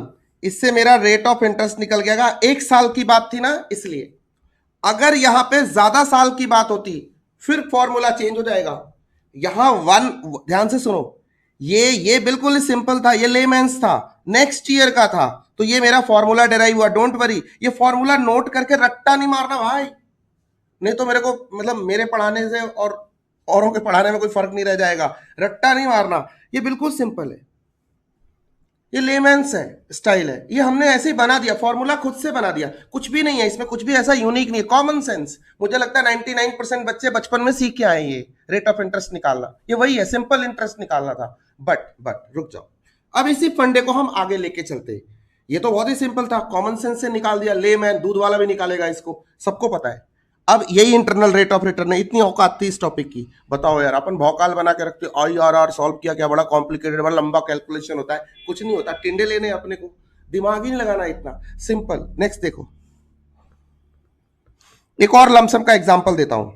मेरी इनिशियल इन्वेस्टमेंट 500 करोड़ है, 500 रुपए ले लो, एंड आफ्टर 4 साल बाद 4 years I am getting 850 crore. Now tell me what will be my internal rate of return? IRR is equal to what? तुम फिर वही करने वाले हो, मुझे पता है तुम क्या करने वाले हो। क्या करने वाले हो? तुम करने वाले हो, ये तुम्हारी प्रेजेंट वैल्यू है, ये तुम्हारी फ्यूचर वैल्यू है। बोलो यस और नो। इसी की फ्यूचर वैल्यू जरा टीवीएम के हिसाब से सोचो, just and TV and future value at N बोले तो 4, चौथे साल का फ्यूचर वैल्यू है ये, ऑटोमेटिक वहां जाके कंपाइल हुआ है, कंपाउंड होके इतना बना है। अब मुझे बैक गियर में गाड़ी डालनी है और इफेक्टिव रेट ऑफ रिटर्न निकालना है। एक्चुअली यही निकालना है। IRR तो बदनाम है, IRR तो बदनाम है मित्रों। निकालना क्या है अपने को? ये निकालना है, बहुत ही सिंपल है। PV of cash inflows is equal to PV of cash outflows. Sir पता है क्या होता है? ये बड़े क्वेश्चंस के पार्ट हैं। NPV IRR बड़े क्वेश्चन के पार्ट है, डिसीजन मेकिंग के पार्ट है, तो अभी टुकड़ों में पढ़ रहे, केस स्टडी के पार्ट है, और यही इंपॉर्टेंट पार्ट है। ये किया तो कैपिटल बजटिंग में फिर कुछ बचता नहीं है, फिर टाइम पास है बाकी, सच्ची में बाकी सब ऐसे ही मजे मजे में निकलते हैं। छोटे छोटे ट्विस्ट है, आपको याद रखने, ध्यान रखने, हो जाएंगे। PV of cash inflows, cash inflow कितना? 850 divided by 1 plus are to the power N, N कितना है 4, 4 साल बाद है ये, डिस्काउंट किया, पीवी ऑफ ये 500, करो सॉल्व। तो क्या निकला, 850 divided by 500 is equal to 1 plus R, R नहीं पता आपने को, to the power N, N बोले तो 4, और 800 बाय 500। अब देखो ये पावर को मैं इधर ट्रांसफर कर रहा हूं, ये बचपन में पढ़ा होगा, आपके मैथ्स वाले सर ने आपको पढ़ाया होगा अरिथमेटिक में, इधर करूंगा तो 4 क्या हो जाएगा, 1/4 हो जाएगा, 1/4 हो जाएगा। और ये देखो अब ये काटा हो गया, अब बचा 1 प्लस आर, तो 1 को इधर करेंगे तो क्या हो जाएगा, माइनस हो जाएगा, is equal to R, that is IRR। अब इसको सॉल्व करो, कैसे सॉल्व करोगे, 800 नहीं है, 850 है, sorry, 850 divided by 500 is equal to 1.7, 1.7 to the power 1/4। आप बुकिश फॉर्मूले में मत जाना, -1 इज इक्वल टू IRR। 1/4 मतलब इसको सिंपल है 2 टाइम्स स्क्वायर रूट, है ना, ऐसा ही है। लेकिन सर 1/4 की जगह 1/9 होता, 12 होता, 18 होता, तब क्या करते, मतलब पावर ऐसा होता जो बिल्कुल ही ऐसा टेढ़ा सा होता, ठीक है, आउट ऑफ द वे होता, उसका शॉर्टकट है, वो शॉर्टकट अभी दूंगा, बट पहले इसको सॉल्व करो, करो सॉल्व इसको, यही लिख लेना, अलग से कोई फॉर्मूला नहीं है, डोंट वरी, ऐसे ही। तो 1.7 2 टाइम्स स्क्वायर रूट 1 2 कितना आया, 1.14, 1.1419 -1 इज इक्वल टू 0.4142, ठीक है, 142 ऐसा लमसम कर दिया, इज इक्वल टू 14.2%। ये निकल के आया ना तुम्हारा IRR 14.2%, this is your IRR, this is what it is. ये निकाल के -1 किया, फॉर्मूला क्या निकल के आया, फॉर्मूला बहुत ही सिंपल निकल के आया, ये रहा फॉर्मूला तुम्हारा, IRR in this case lump sum after few years is equal to future value n divided by present value of cash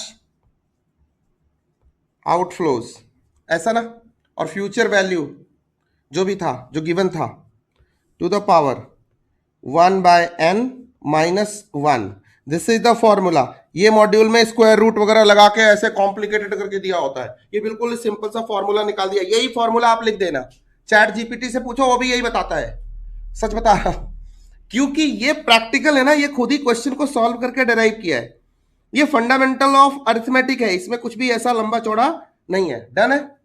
तो एक IRR ऐसे भी निकल गया, अगर लमसम अमाउंट दिया हो एक पीरियड के बाद। और पता है क्या कमाल की बात सुनो, जब हम मॉडिफाइड IRR निकालेंगे ना, यही वाला फॉर्मूला यूज होगा, modified IRR is nothing but this treatment, lump sum amount वाला, दिमाग में डाल दे रहा हूं, करके दिखाऊंगा।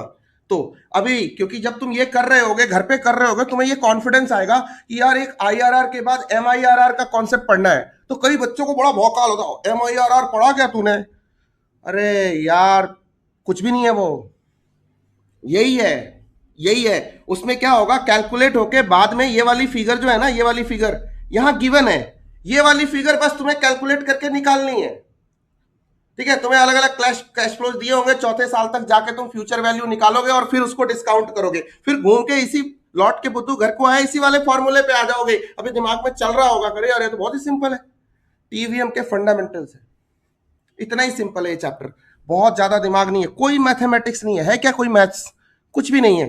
तो ये चीज आपको याद रखनी है, याद नहीं रखनी है, ये चीज आपको समझ लेनी है, चीते की चाल और बाज की नजर, और अपने कॉन्सेप्ट पे शक नहीं करते, नहीं करते तो नहीं करते। आप बड़े से बड़े बुक में चले जाओ, बड़ा से बड़ा सवाल होगा, ट्रीटमेंट यही होगी, फंडा डन, ठीक है। ये क्वेश्चन हो गया, एक और देता हूं तुम्हारे सामने, रखो, साथ साथ नोट करते चलना, पॉज करके देता हूं आपको नोट करने का टाइम। एक और एग्जाम्पल देता हूं, इस बार थोड़ा एन्यूटी वाला देता हूं example, IRR in case of, annuity वाला दो, कौन सा दो, परपीचुअल प्रोजेक्ट, परपीचुटी का देता हूं क्योंकि अभी चल रहा है ना छोटे, परपीचुअल प्रोजेक्ट्स, देखना ये भी कितना आसान है, परपीचुअल प्रोजेक्ट्स जिसमें कि तुमको लाइफ टाइम के लिए कुछ पैसा मिलने वाला है, ठीक है, और तुमको उसमें से वो आर निकालना है या आई निकालना है। अभी तुमने किया था ना, एनपीवी निकाला था ना परपीचुटी वाला, वो निकाल लो, बहुत ही सिंपल है। देखो क्या है, इन्वेस्टमेंट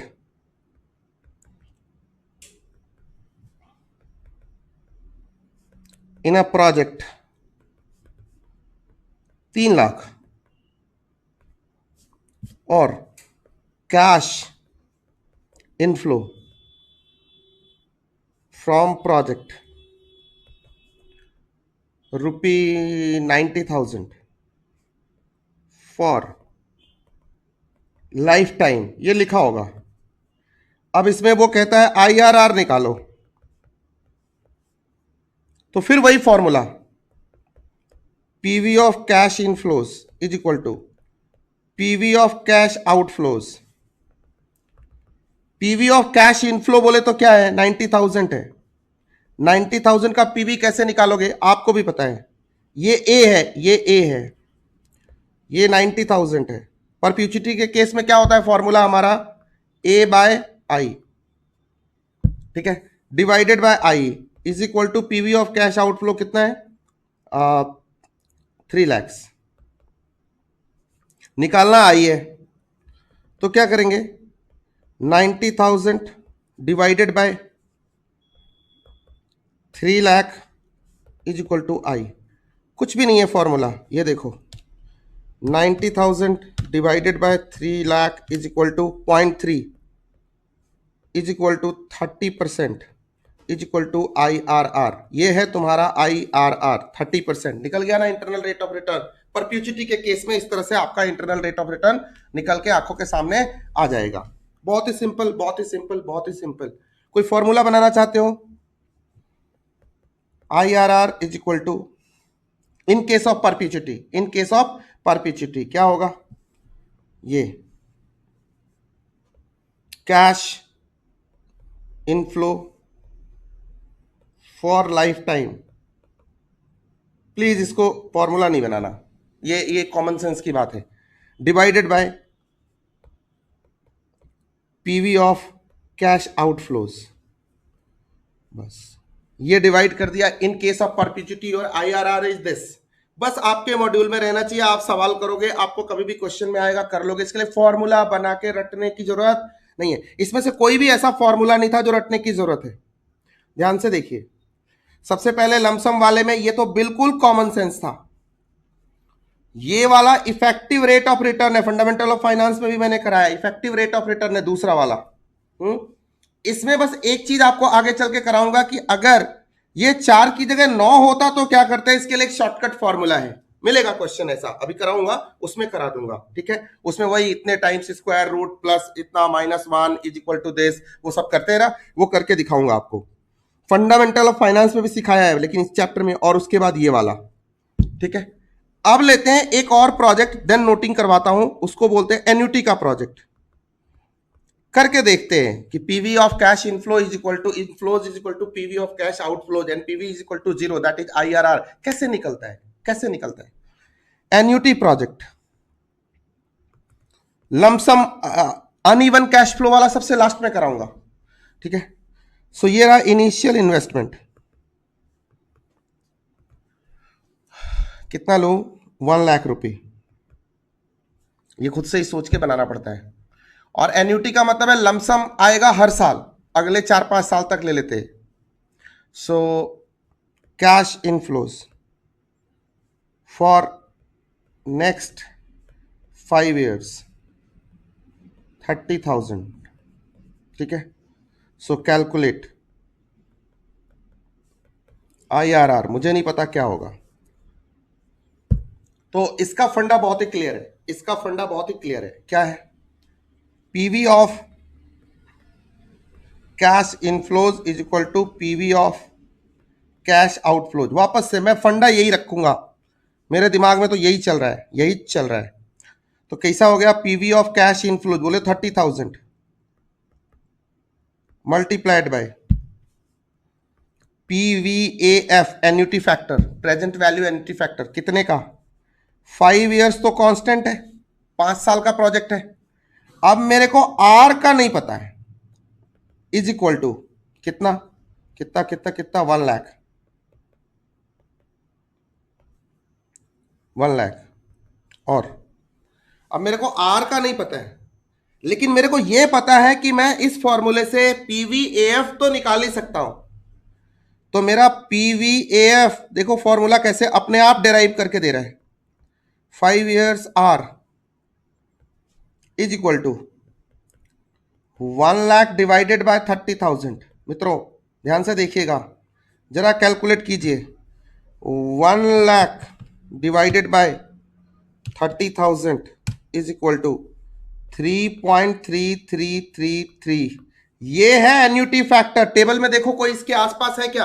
हो सकता है आपके टेबल में दिया हो। अगर मान लो टेबल में गिवन ही हो कि ये 12% पे यही आता है उसका जीटी, तो तुम्हें ये रेट मिल गया, तब तो तुम्हें ये रेट मिल गया।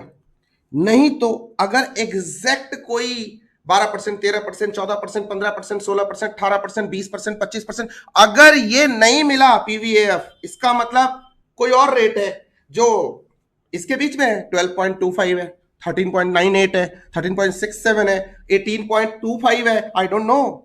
सो here we don't know, we are in a blind, we are fix, what will we do? सबसे पहले तो दो तीन तरीके बता देता हूं। टेबल में जाऊंगा और एन्युटी फैक्टर देखूंगा प्रेजेंट वैल्यू का, वैसे दिखा रहा हूं, कोई बात नहीं, रुक जाओ। हमारा कितना था 5 साल पे, यही है ना, present value factor of lump sum annuity, ये लो आ गए अपन। तो एक तरीका बता रहा हूं, एक तरीका बता रहा हूं, ठीक है, गेस करने का तरीका बता रहा हूं। रुक जाओ, अभी मैं सॉल्यूशन पे नहीं आया हूं। कैसे करेंगे इसके लिए trial and error method, hit and trial and error method use करते। ट्रायल एंड एरर मेथड कैसे यूज करेंगे वो बाद की बात है, रुक जाओ। हम थे 5 साल पे, ये रहा मित्रों, ये लीजिए 5 साल। देखो भाई 3 पॉइंट कहां आ रहा है तुम्हारा 5 साल के प्रोजेक्ट पे, तुम्हारा 3 कहां आ रहा है, 3.993।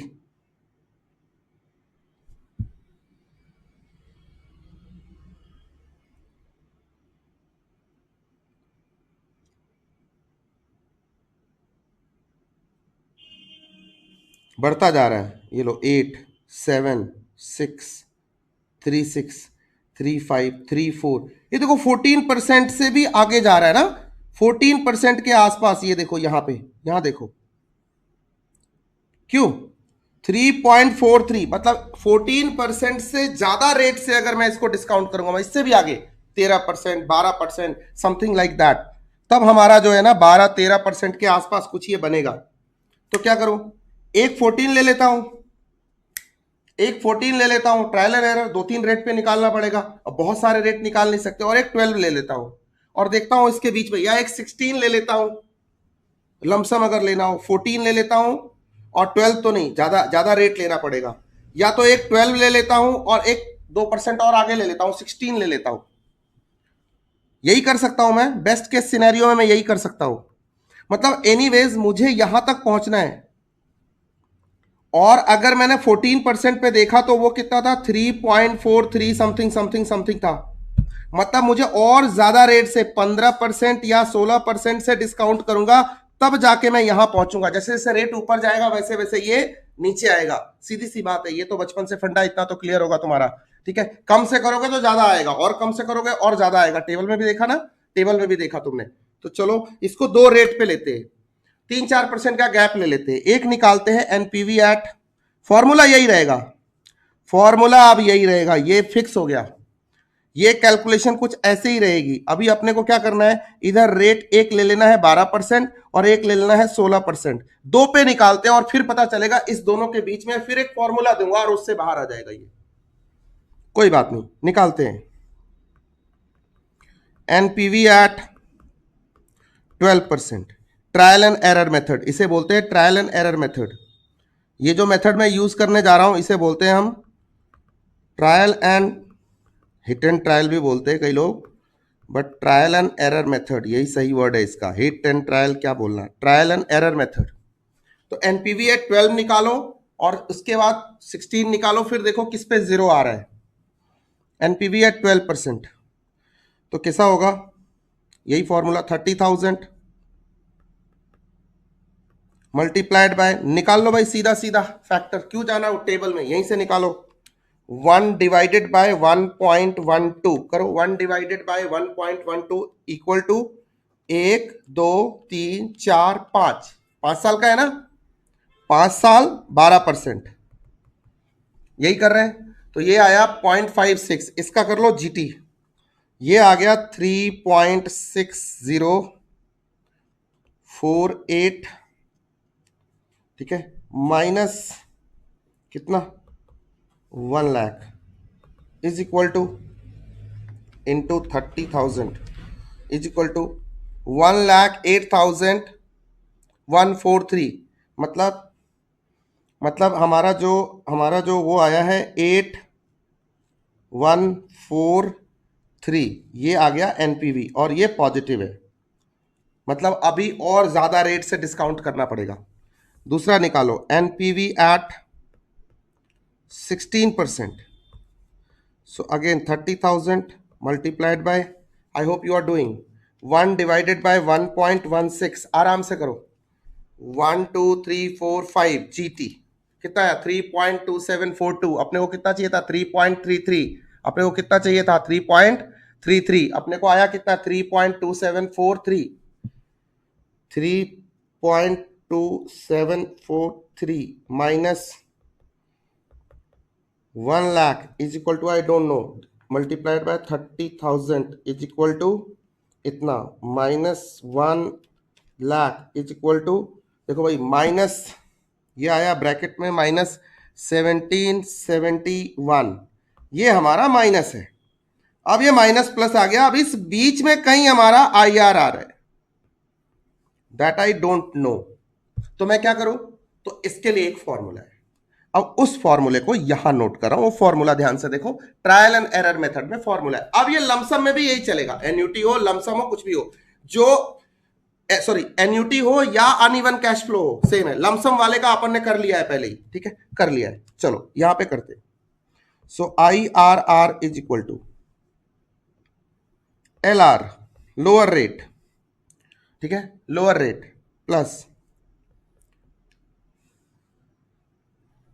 NPV LR, NPV at lower rate divided by NPV lower rate minus NPV higher rate, lower rate अपना कितना था, just for your information, lower rate अपना कितना था, ऊपर देखो 12%, हायर रेट कितना था 16%, मतलब 12%, 12% का एनपीवी, 12% का एनपीवी और 16% का एनपीवी, ठीक है, multiplied by higher rate minus lower rate, मतलब 16 माइनस 12, ये कैलकुलेशन करनी है, ये डिकोडेड ये कैलकुलेशन है जो मैंने यहां पे करके दे दी, this is how we have to calculate now. इसको अब रखो, अब डेटा पे फैक्ट्स पे रखो, 12 plus NPV at lower rate is equal to 8143, 8143 divided by 8143 minus minus कितना 1771, तो ये क्या हो जाएगा, ये प्लस हो जाएगा, multiplied by 16 minus 12 is equal to 4, फिर से करो, equal to 12 plus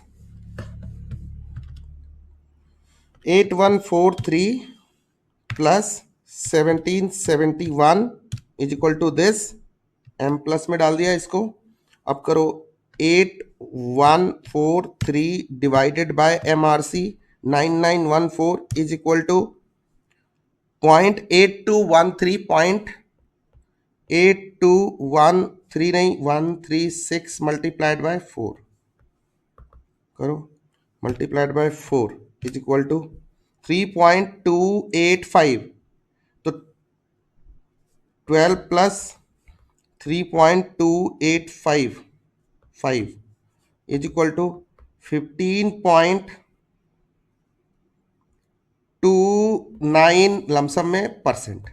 this is your IRR मित्रों, दिस इज योर IRR। फिर से एक बार रिपीट करता हूं, ये लो फिर से ये प्रोजेक्ट को फिर से देखो, बहुत ही सिंपल है। एन्युटी का प्रोजेक्ट था, 1 लाख की इन्वेस्टमेंट है और हमारा कैश इनफ्लो 5 साल तक 30,000 रुपए हर साल आएगा। एन्युटी के हमने टाइम वैल्यू ऑफ मनी में सॉल्व कर रखे, IRR निकालना है। आखिर वो कौन सा रेट है जो 30,000 पर मंथ आ रहा है, तो किस रेट से आ रहा है, 5 साल के बाद उसका पीवी निकाले किस रेट से आ रहा है। ठीक है, तो तरीका बहुत ही सिंपल है, PV of cash inflow is equal to PV of cash outflow. ये मैंने सिर्फ गेस करने के लिए किया कि किस रेट के आसपास जाऊं, किस रेट के आसपास जाऊं। मुझे कैसे पता चलेगा कि मैं 12% लूं, 8% लूं, ऐसे तो मैं 10-20% पे कैलकुलेट करता ही रह जाऊंगा और एग्जाम का टाइम खत्म हो जाएगा, एग्जामिनर घंटी बच जाएगी, 3 घंटे हो गए भाई, चलो 10%। तुम क्या कर रहे थे, IRR कैलकुलेट कर रहा था सर, तो पूरे हिंदुस्तान के कर रहे थे या क्वेश्चन का कर रहे थे। एनीवेज, तो अपने को ये तो पता चली गया इस तरह से कि समवेयर अराउंड 3.3333, ये वाला अगर डेटा अपने को मिल जाए, यही वो फैक्टर है, यही वो फैक्टर है। वो किस रेट पे आएगा वो नहीं पता मेरे को। अगर इसका रेट पता चल जाए, जो अभी हमने कैलकुलेट किया, हमें पता चल गया 15.29%। इसका एन्युटी फैक्टर कितना होता है, 3.3333। ठीक, समवेयर जब आप एग्जाम में जाओगे तो वहां एक टेबल दिया होगा, उसमें रेट्स दिए होंगे, उससे आइडिया लग जाएगा कि इसी बीच में कुछ होगा। तो एग्जामिनर एग्जाम में ICI या CS इंस्टीट्यूट, CMA या CPA जो भी दे रहे हो आप, या CFA, वहां वो इंस्टीट्यूट आपको ये हेल्प करती है। लेकिन कई बार MCQs में या कहीं और जगह पे हेल्प ना भी करे तो क्या करोगे, बाउंड नहीं है, they are not bound to give you the data. अलग अलग एग्जाम्स में अलग अलग फंडे होते हैं, नहीं देते डेटा, आपको खुद से कैलकुलेट करना है। और ये इजी है, कैल्सी का ट्रिक है, कैल्सी पे खेलना है। क्या करना है इसके अंदर, तो हमने कहा जी ये तो टेबल हमें दिखा रहा है कि समवेयर अराउंड 12 से 16% के बीच में, 14-15 कुछ इस तरह से। अगर अपन देखो ना यहाँ पे 14-15-16 यहाँ नाच रहे थे ना अपन, तो हमने क्या किया, एक थोड़ा और सेफ लेने के लिए थोड़ा और नीचे लिया। मैं इसको 14% पे भी ले सकता था, बट कई बार मान लो यही पॉजिटिव आ जाता तो, नेगेटिव आ जाता तो रिस्की हो जाता, तो मैंने थोड़ा और 2-4% का रेंज आप ले सकते हो। कई बार बच्चे पूछते कितने का रेंज लेना चाहिए, 2 से 5% तक का रेंज बेस्ट रेंज होता है, जिसमें आपको एग्जैक्ट लगभग नियर एक्यूरेट IRR मिलती है। पॉइंट डेसिमल में 1-8% ऊपर नीचे चलता है, राइट। उसके लिए टेंशन मत लेना, क्योंकि डेसिमल में 3-4 किसी ने 2 लिए, तो फिर मल्टीप्लिकेशन उस तरह से थोड़ी बहुत आगे पीछे होती है। आपके क्वेश्चन के आंसर कुछ इसी तरह से दिए होते हैं जिसमें आपको टेंशन नहीं होगी। तो 12% पे निकाला तो क्या आ गया, 8143 एनपीवी आ गया। दूसरा, at a place where NPV is equal to 0, फिर हमने निकाला 16% पे एनपीवी, वो आ गया माइनस में। अब हमारा फॉर्मूला क्या कहता है कि एनपीवी निकाल लो, स्टेप बता रहा हूं, पहले एनपीवी निकाल लो, गेस करो क्या परसेंटेज होगा, फिर उस पे एनपीवी निकालो हिट एंड ट्रायल में। एनपीवी निकाला, उसके बाद lower rate plus lower rate NPV divided by lower rate NPV minus higher rate NPV into higher rate minus lower rate. This is the formula is the, and this is the IRR formula. अब ये fix हो गया, इस फॉर्मूले पे हमने इसको calculate किया, हमारा परसेंटेज निकल के आ गया 15.29%, right, done. This is how we calculate IRR in case of annuity. तो ये भी हो गया। अब एक रह गया कि अनइवन कैश फ्लो हो तो हम IRR कैसे कैलकुलेट करते हैं। टेक्निक सेम रहेगी, अब कुछ नहीं बदलने वाला, फॉर्मूला सेम रहेगा, बस थोड़ा सा प्रोसेस लेंदी होगा, एनपीवी निकालना पड़ेगा, थोड़ा सा लंबा कैलकुलेशन करेंगे, बस। MIRR का हिंट मैंने आपको कर ही दिया है, लेकिन पहले ये नोट करो सो दैट कि मैं वो दोनों भी निपटा लूं, फिर अपन एकदम एट ईज हो जाएंगे, फिर अपन बुक के क्वेश्चन करने चलेंगे, ठीक है, बुक के क्वेश्चन कर पाएंगे। ये नोट करो पहले, रुक जाओ, कहां से शुरू किया था, हमने शुरू किया था IRR से। पहले ये फंडा नंबर 7 और 8, आई होप कि you have written it, take a note of this. Notes एकदम रेडी होने चाहिए, नोट्स और प्रैक्टिस की कॉपी अलग अलग होगी, होमवर्क की कॉपी बिल्कुल एकदम सेपरेट होगी और नोट्स की कॉपी अलग होगी। एग्जाम टाइम में ये आपके काम आएंगे 1.5 डेज में, इसलिए जरूरी है। फिर ये वाला पेज पॉज करो, नोट करो। देन बच्चों ये वाला पेज पॉज करो, नोट करो, और फॉर्मूले जो डिराइव करके नीचे दिए हैं उसको हाईलाइट करके रख लेना, राइट, जैसे ये दिया है मैंने, ये हाईलाइट करके रख लेना। उसके बाद यहां आ जाओ, परपेचुअल प्रोजेक्ट के केस में आपने देखा ये बहुत ही इजी है, और इसके लिए कुछ नहीं करना, ये वाला फंडा लगाना है, फॉर्मूला वही है, बस उसको प्लस माइनस करके निकाल लेना है। ये नोट किया। एन्यूटी वाला प्रोजेक्ट है तो एन्यूटी वाले प्रोजेक्ट में कोई इश्यू नहीं है। सबसे पहले अपने को एन्यूटी का फैक्टर निकालना है, इसके बेसिस पे अपने को गेस वर्क चालू करना है। ट्रायल एंड एरर मेथड बोलते हैं इसको, एनपीवी। इसके नोट्स लिखवा दूंगा, फाइनली स्टेप्स नोट्स ये सब बाद में लिखवा दूंगा। पहले सम करके देखते कैसे हो रहा है, थियरी में लिखवा दूंगा सारी। देन इसके बाद ये वाला पॉज करो, नोट करो, और ये वाला फॉर्मूला बहुत बहुत बहुत इंपॉर्टेंट है, इसको अच्छे से नोट कर लीजिए। Let's proceed to the next topic, next question of lump sum वाला। चलो आप अगला कॉन्सेप्ट करें। यहां तक कंफर्टेबल हो, लग रहा है कि यहां तक सब आ रहा है। कोई भी डाउट हो, जहां भी डाउट हो, मेरे नंबर पे तुरंत व्हाट्सएप उठा के भेजना। सर ये जो आपने बोला, ये जो आपने कराया, कई बार ऐसा भी हो सकता है क्लास में मैं कोई कैलकुलेशन कर रहा हूं, क्योंकि कोई अभी मेरे को हेल्प नहीं कर रहा, तो कोई कैलसी लगाने में किधर कोई कोई डेटा चेंज हो गया हो, तो उसके लिए इतना शोर नहीं मचाना, मेरे को बताना कि सर यहाँ पे आपने बोला था इतना मल्टीप्लाई किया, ये लिख दिया। कई बार होता है जुबान का और दिमाग का कनेक्शन टूट जाता है, बोल कुछ और रहा होता हूँ, लिख कुछ और होता है। ऐसा होता है, हजारों घंटे अपन लोग पढ़ाते हैं तो स्लिप ऑफ टंग हो सकती है। तो ऐसी चीजें मेरे को नोटिस में लाना, राइट। चलो एक मिनट। सो आई थिंक यहां तक सब क्लियर है, आगे बढ़ रहे। अब एक और बच गया अपना last, IRR in case of, sorry, IRR in case of uneven cash flows. तो ये तो बहुत ही आसान है, एक टाइमलाइन बना लो और टाइमलाइन पे अपन अनइवन कैश फ्लो कर लेते हैं, ठीक है। कैश फ्लो कैसा है, इनिशियल इन्वेस्टमेंट होगी 0 पे से 400 करोड़, फिर 1 2 3 4 5 5 लूं 6 लूं, 3 4 5, क्योंकि 4 वाले तो बहुत ले चुके हैं। इतने में अपने को कैश इनफ्लोज आ रहे हैं, और ये लमसम में कितने आ रहे हैं, 100 करोड़ से शुरू करते हैं, 150 से शुरू करते हैं, 140 आया, 210 आया, थोड़ा सा पलटो, 210 से हाफ कर दो, 105, 110 कर दो, और 250, ये आ गए हमारे पास, राइट।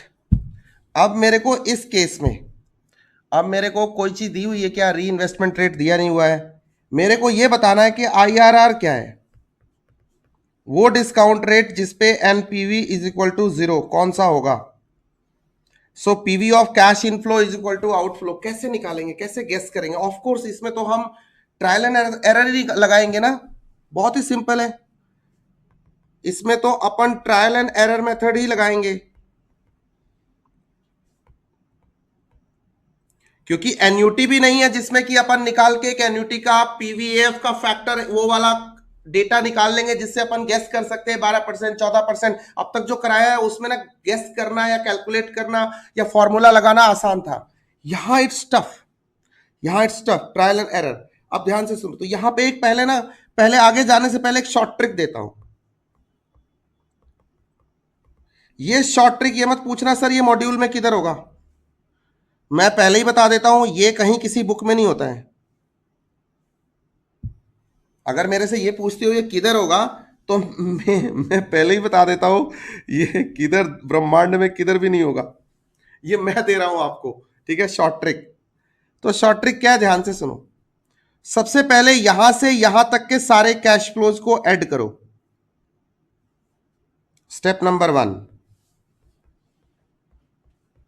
ये प्रैक्टिस करने की चीज है, ये बस गेस करने का तरीका बता रहा हूं, काम आसान करने का तरीका बता रहा हूं। और कई लोग क्या करते हैं, अप्रोक्सीमेशन मेथड वाला फॉर्मूला लगाते हैं उधर कॉस्ट ऑफ कैपिटल में, वो टेक्निक मेरे को जमती नहीं है, क्योंकि वो कोई आइडिया नहीं है, वो उससे कोई ऐसा भी कुछ पता नहीं चलता, ठीक है। मैं एक ट्रिक दे रहा हूं, ये मेरा एक्सपीरियंस है, मेरा एक्सपर्टीज है, मेरा इंडस्ट्री का एप्लीकेशन करने का मेरा अपना तजुर्बा है, जिससे मैं हमेशा से निकालता रहा हूं, और ये हमेशा सही निकलती है, इसलिए बता रहा हूं।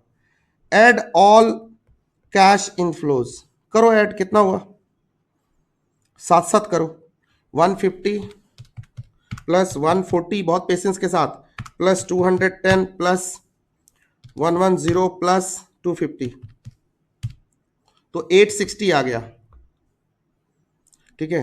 Step number 2, minus cash outflow, तो कैश आउटफ्लो अपना कितना था, 400 करोड़। कितना बचा, 460। स्टेप नंबर 3,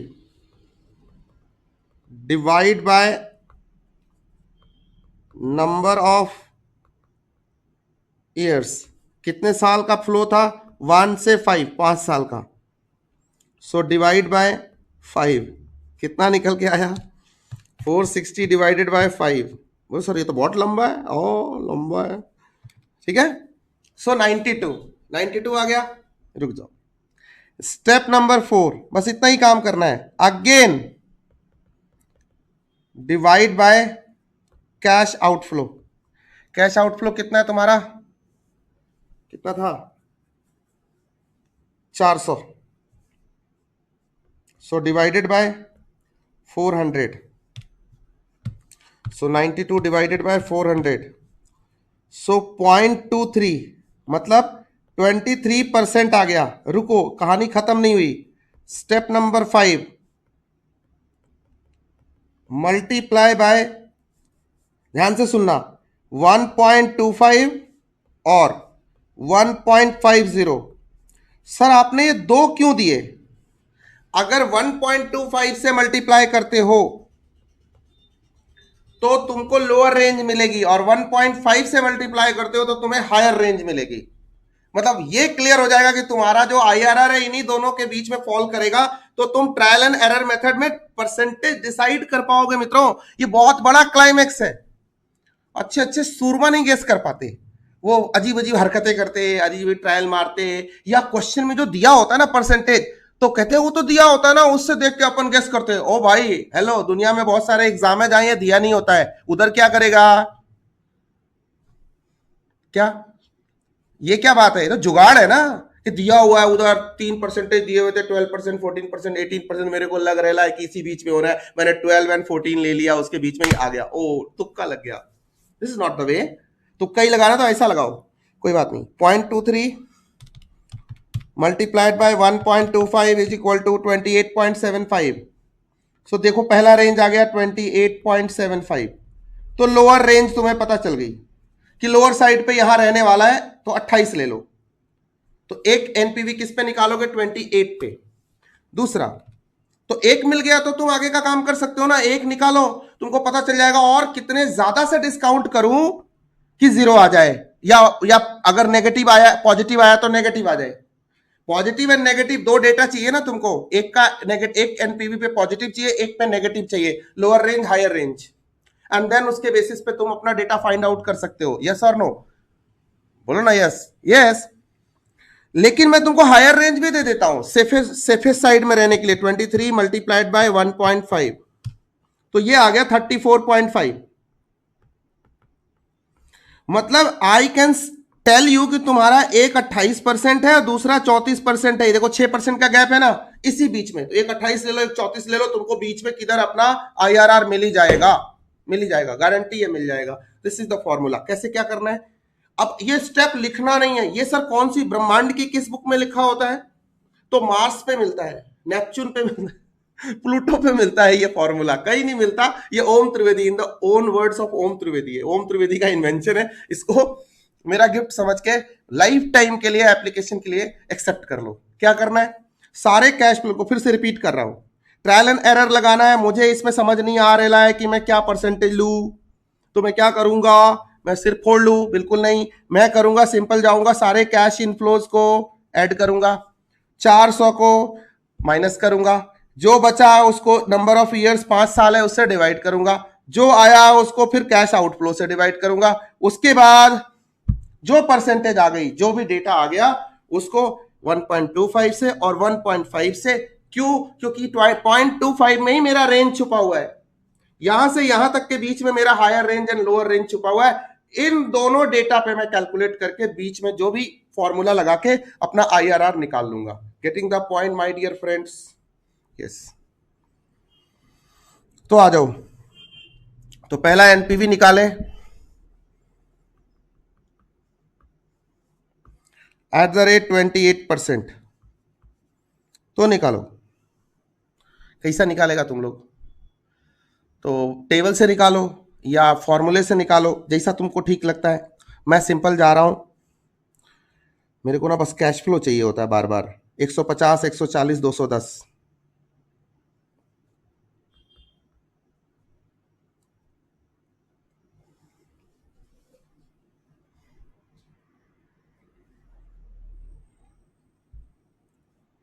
एक मिनट,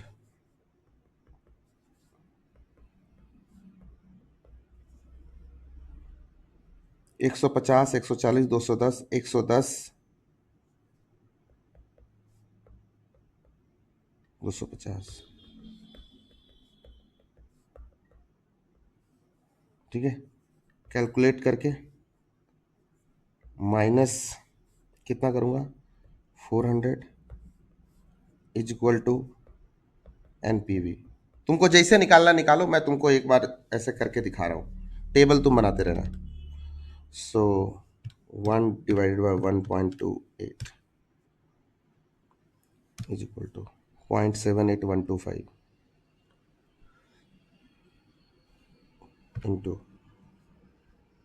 150, 117.18, तो 117 जो भी है 117.20। उसके बाद 140 इंटू 140 डिवाइडेड बाय 1.28, 1 2, ऐसे भी निकाल सकते हैं 85.45। तो ये 1 था, ये 2 पे होगा, ये 3 पे होगा, 210। ऐसे करो 210 डिवाइडेड बाय, फास्ट निकालना है तो 1.28, 1 2 3 बार डिवाइड करो, 100 निकल के आ गया, 100.14, 100.14। 1110 डिवाइडेड बाय 110 डिवाइडेड बाय 1.28, 1 2 3 4, कितना आ गया, 41 बोल दो क्या, 40.98 आ रहा है, 40.98 एग्जैक्ट ही ले लेते, चल कोई बात नहीं। 250 डिवाइडेड 1.28, 1 2 3 4 5, 72.76। हाँ सही आया क्या, 72.76। ऐड करो भाई, इससे पता चलेगा कि नेक्स्ट रेट क्या लेना है। 117.20 प्लस 85.45 प्लस 110.14 प्लस 40.98 प्लस 72.76, क्या अरे यार,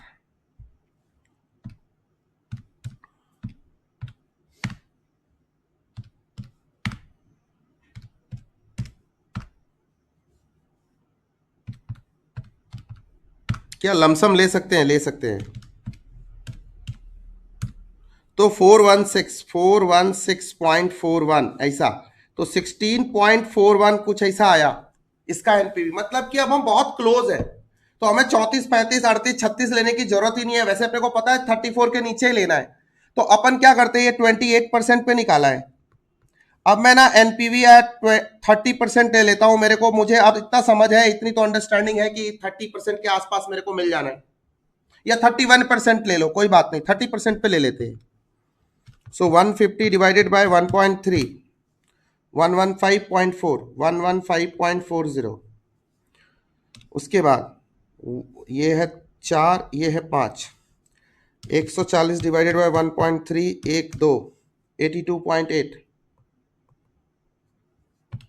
210 डिवाइडेड बाय 1.3, 1 2 3, 3 टाइम्स 95.6। उसके बाद 110, 110 डिवाइडेड बाय 1.3, 4 टाइम, 1 2 3 4, 38.5, 38.50। उसके बाद 250 डिवाइडेड बाय 1.3, 1 2 3 4 5, 5 टाइम्स 67.30। एडो भाई, और इसमें 400 माइनस करो, देखो अब एनपीवी क्या आता है। So 115.2, sorry 4 plus 82.8 plus 95.60, calculate करो, आप पैरेलली करो, plus 38.5 plus 67.3 is equal to 399.6, 399.60 मतलब हो ही गया ना, क्या आया, पूरा ही बराबर ही आ गया ना, राउंड करो ना इसको 400, मतलब अपना आईआरआर क्या आ गया, वाह रे वाह किस्मत, IRR is equal to 30%, yes और नो। ये है hit and trial method, sorry trial and error method. Trial and error method में क्या करते हैं, कितने स्टेप्स में हमने ट्रायल एंड एरर मेथड में कैलकुलेशन करके फाइनल किया, स्टेप लिख देता हूं, ये एकदम क्लियर है। अपने पास एक कैश फ्लो था जो अनइवन था, अनइवन कैश फ्लो था। अनइवन कैश फ्लो में क्या किया हमने, पहले तो गेस वर्क करना सीखा, क्योंकि मुझे नहीं पता कि मैं किस रेंज में जाऊं। मैंने एक शॉर्ट ट्रिक आपको सजेस्ट किया, आपने क्या करना है बेटा, कैश इनफ्लो को जोड़ना है, उसमें से आउटफ्लो को माइनस करना है, आउटफ्लो को नंबर ऑफ ईयर से डिवाइड करना है, फिर उसको आउटफ्लो से डिवाइड करना है, जो आया उसको 1.25 1.5 से मल्टीप्लाई करके अपर रेंज और लोअर रेंज अपने को पता चल जाएगी। 1.25 से अपने को लोअर रेंज पता चलेगी, लोअर रेट, और हायर रेट, क्योंकि हायर रेट से नीचे आएगा एनपीवी, अपर रेट से सॉरी स्मॉल रेट से ऊपर जाएगा NPV. Are you getting my point? So दोनों के बीच में अपना आईआरआर छुपा हुआ है, ठीक है। देखो 30% है ना, 34 एंड 28 के बीच में ही है ना। अगर 34 निकाला होता तो अपने को फॉर्मूला वो लगाना होता, क्या, IRR is equal to lower rate plus NPV lower rate divided by NPV lower rate minus NPV higher rate. कई लोग हायर रेट एनपीवी और लोअर रेट एनपीवी भी बोलते, मैं ऐसे बोलता हूं, एक ही बात है, multiplied by higher rate minus lower rate. तो ये वाला फॉर्मूला लगाते, फिर जाके 30% ही निकल के आना था, 30 पॉइंट समथिंग या 29.9999 समथिंग, 30% ही आना था, right. This is how we solve the formula. Steps लिखो इसके, steps,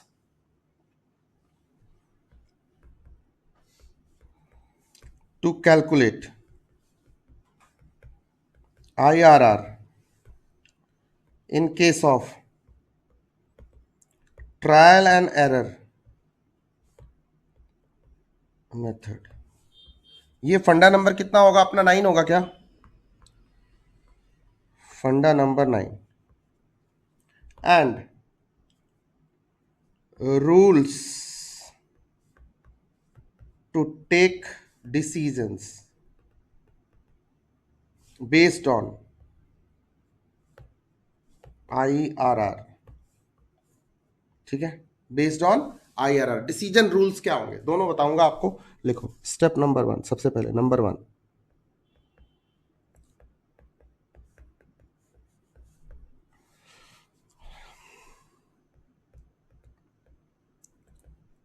finalize the cash flows to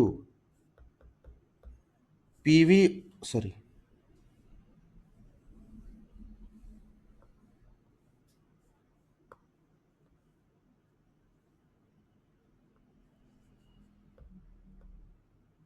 guess the rates, lower rate and higher rate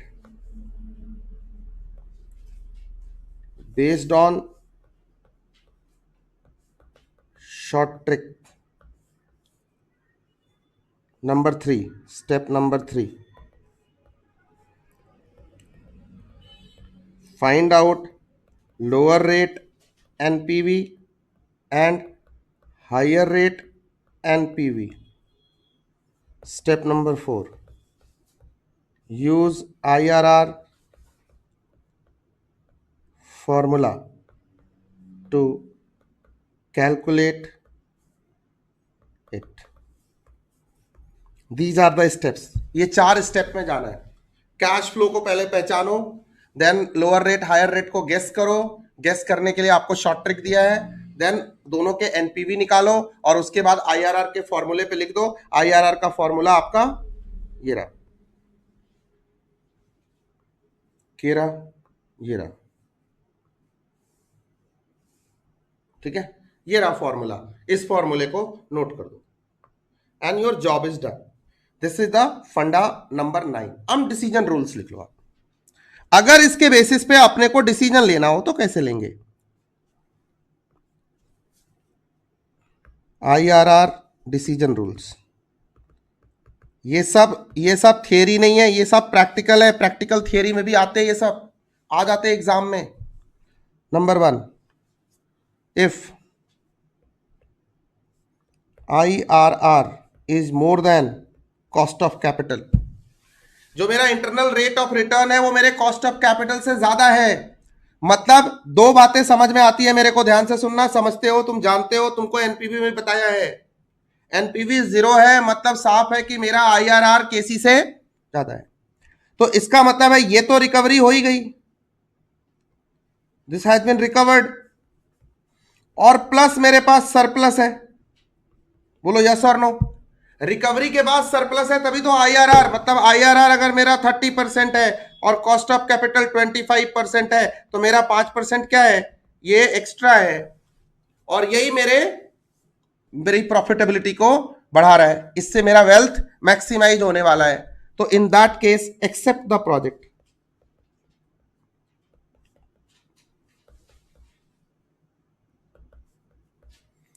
और vice versa, if IRR is less than KC, cost of capital, weighted average cost of capital और KO, reject the project।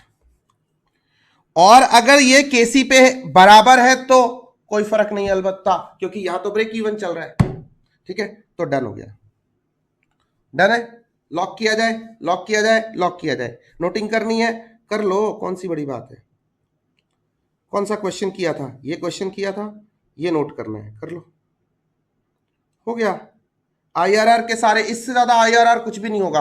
हाँ एक आध हो सकता है कि mix हो, जैसे कैश फ्लो मिक्स हो तो क्या करेंगे, हो सकता है ना, थोड़े से कैश फ्लो अनइवन हो, थोड़े से अपने एन्यूटी वाले हो, वो कराऊंगा, बुक में जाके क्वेश्चन कराऊंगा, वो तो और आसान है, उसमें तो कोई नोट देने की जरूरत ही नहीं है, उसमें देखना तुम्हारा कॉमन सेंस काम करेगा। कॉमन सेंस और प्रेजेंस ऑफ माइंड फिनेंस में होना बहुत जरूरी है, बाकी सब माया है, और माया किसी की नहीं है, राइट, जिसकी थी वो है नहीं इस दुनिया में। ठीक है, यस, ये वाला नोट करो, ये पॉज करके नोट करो, yes we are done and the same thing will be used. ये वाला पॉज करके नोट करो, बहुत इंपॉर्टेंट है डिसीजन रूल्स। एंड एक लास्ट चीज, फंडा नंबर 10, फंडा नंबर 10। और अच्छा ये वाला भी नोट करो, yes yes yes, this is very important, very important, 1 और 2, बस अब ये याद रखना है लाइफ टाइम। अब एक है फंडा नंबर 11, सॉरी 10, इस पे आओ, एक सेकेंड।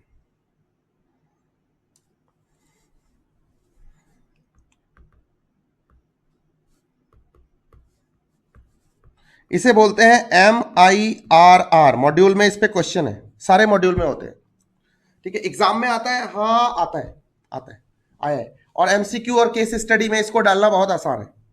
इसे बोलते हैं मॉडिफाइड, इसीलिए मॉडिफाइड एनपीवी पढ़ाया था, internal rate of return,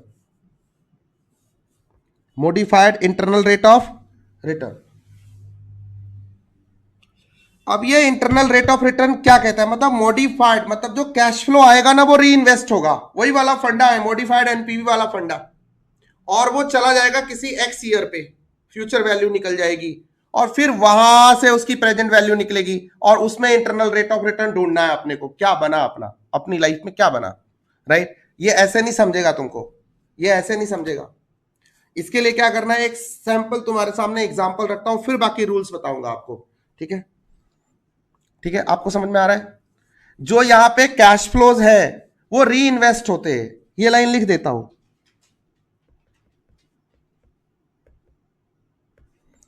In this case, the intermediary, बीच में जो कैश फ्लोज आ रहे हैं, कैश फ्लोज आर री इन्वेस्टेड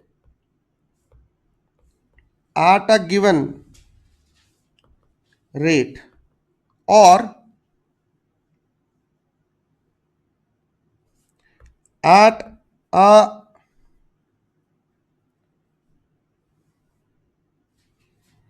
at a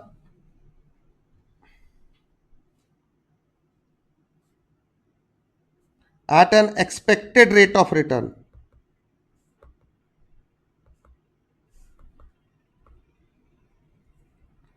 Example, से एक टाइमलाइन है, इसमें पहले 0 साल में हमने पैसे लगाए 500 करोड़, ठीक है। पहले साल में अपने को आया 200, फिर आया 100, फिर आया 150 और फिर आ गया 300। कितने हो गए साल? 2, 3 और 4, ये आ गया। और यहां पे अपने को केसी कॉस्ट ऑफ कैपिटल है, उसी रेट पे री इन्वेस्ट हो रहा है, दैट इज 10%, तो ये मिल गया।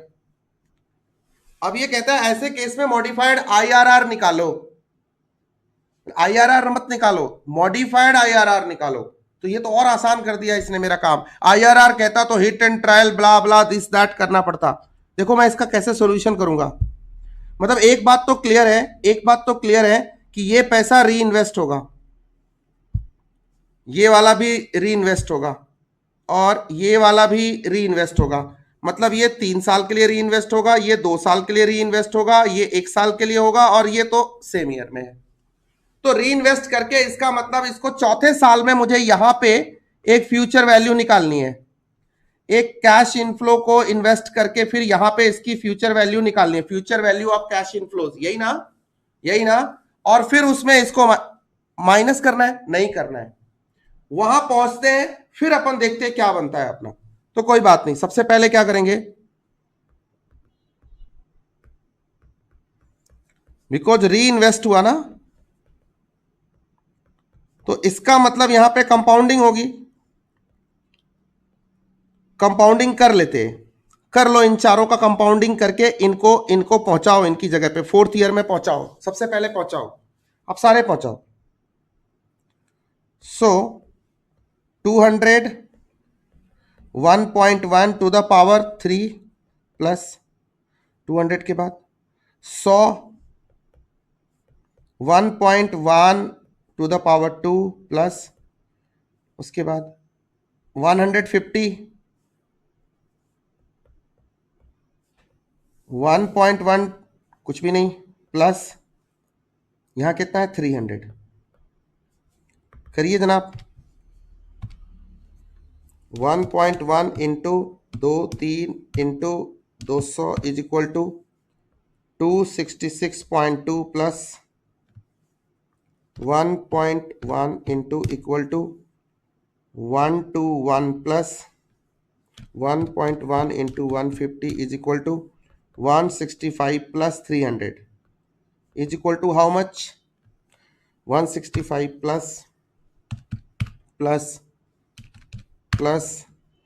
266.2 इज इक्वल टू कितना बना? 852.2 अग्रीड। ये हमारी री इन्वेस्टमेंट करके ये फिगर आ गई। मतलब ये future value of cash inflow at 4th year. तो जरा अब टाइमलाइन देखो कैसा है, ये रहा। यहां पे 0 पे मैंने इन्वेस्ट किया था कितना? 500 करोड़ रुपीस। ये यहां पे पैसे आए री इन्वेस्ट करके, ये चौथे साल पे 4th ईयर पे मेरे पास कितना पैसा है? 852.2। एकदम बेसिक टाइम वैल्यू, पूरा कैपिटल बजटिंग टीवीएम के फंडामेंटल्स पे है, बस कहीं से कहीं पहुंचाते रहना है। पहुंचा दिया इसको। अब ये देखो यहां तक की जर्नी। अब एक कॉन्सेप्ट याद करो, आफ्टर अ सर्टेन ईयर मेरे पास एक सर्टेन सम ऑफ मनी आया, तो बताओ इस बीच में इंटरनल रेट ऑफ रिटर्न क्या है? Lump sum amount at 4th year. कर चुके हैं क्या? हम कर चुके हैं क्या? ऐसा इफेक्टिव रेट ऑफ रिटर्न निकाल चुके हैं क्या? ऐसा तो सवाल कर चुके हैं बॉस। ये रहा,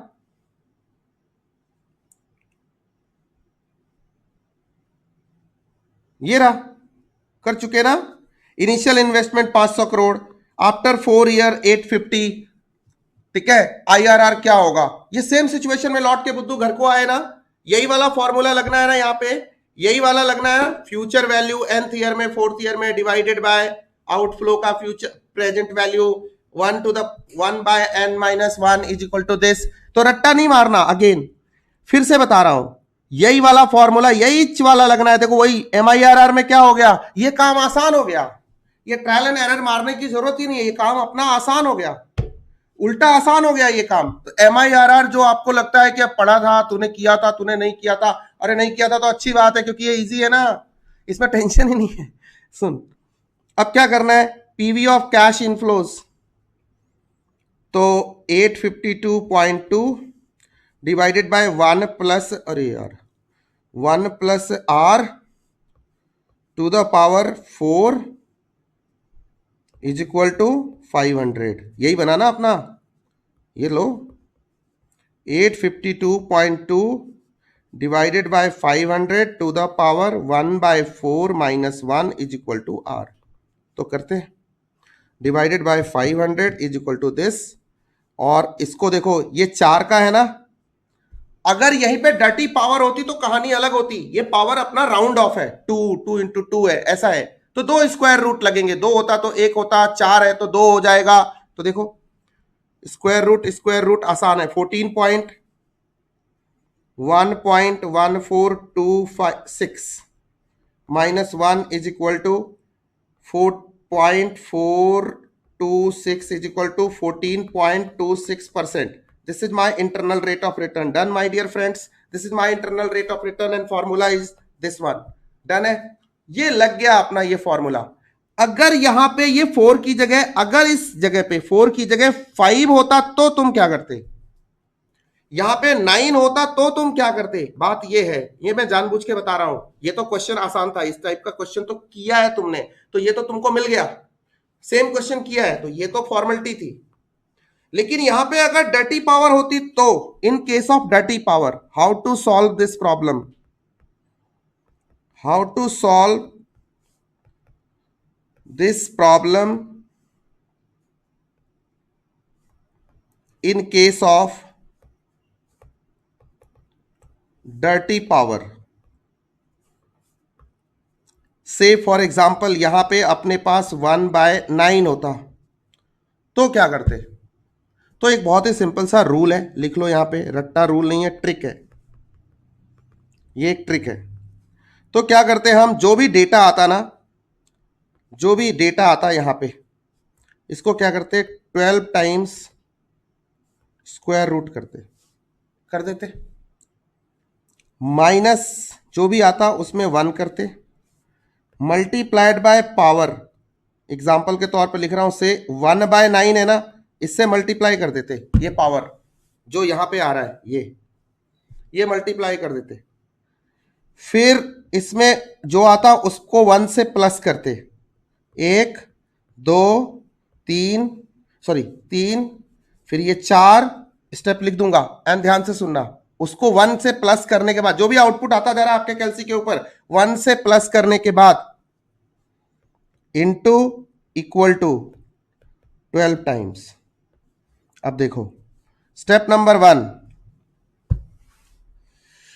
जो भी यहां पे आया, क्या आया, future value and divided by present value, जो भी आया डिवाइड करके उसको 12 टाइम स्क्वायर रूट करना है, पॉइंट नंबर 1, उसमें माइनस करना है, स्टेप नंबर 2, फिर उसको मल्टीप्लाई करना है पावर के साथ 3, फिर उस पर प्लस करना है 1 4, फिर इनटू इक्वल टू करना है 5 टाइम्स, 12 टाइम्स 5। आपका यहां पे क्या निकल के आ जाएगा, आपका यहां पे प्रॉब्लम का परसेंटाइल निकल के बाहर आ जाएगा, that is solve, this is what you will get here, right. This is how dirty trick को सॉल्व करने का ये छोटा सा ट्रिक है, dirty problem, dirty trick, dirty power को सॉल्व करने का ये छोटू सा ट्रिक है, ठीक है। नेक्स्ट क्लास में जब इस पे मैं क्वेश्चन कराऊंगा तो इस टाइप के डर्टी पावर मिलेंगे तो उसको सॉल्व करेंगे, 1-2 एग्जांपल आपको दूंगा, आज मैं कोई होमवर्क नहीं दूंगा आपको, ठीक है।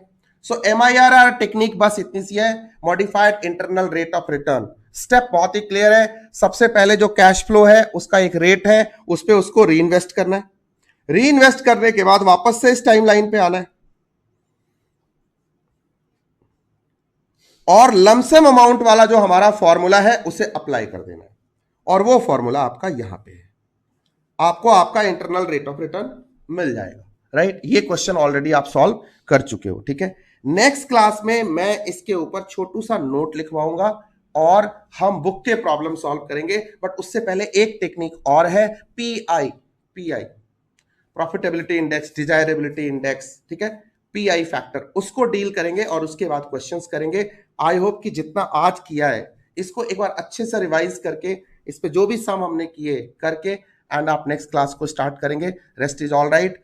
बस आज की क्लास यहां रोक रहा हूं। दो चीजें हमने कर ली, मॉडिफाइड एनपीवी, उसके rule, IRR, modified internal rate of return, ये क्वेश्चन हमने कर लिया है। That's it. All the best. हंसते रहो, मुस्कुराते रहो, जिंदगी जीते रहो, अपना अपनों का, अपने दिल का बहुत सारा ख्याल रखो। थोड़ी सी डिस्टर्बेंस है इसलिए रोक रहा हूं आज की क्लास, ठीक है। All the best, see you.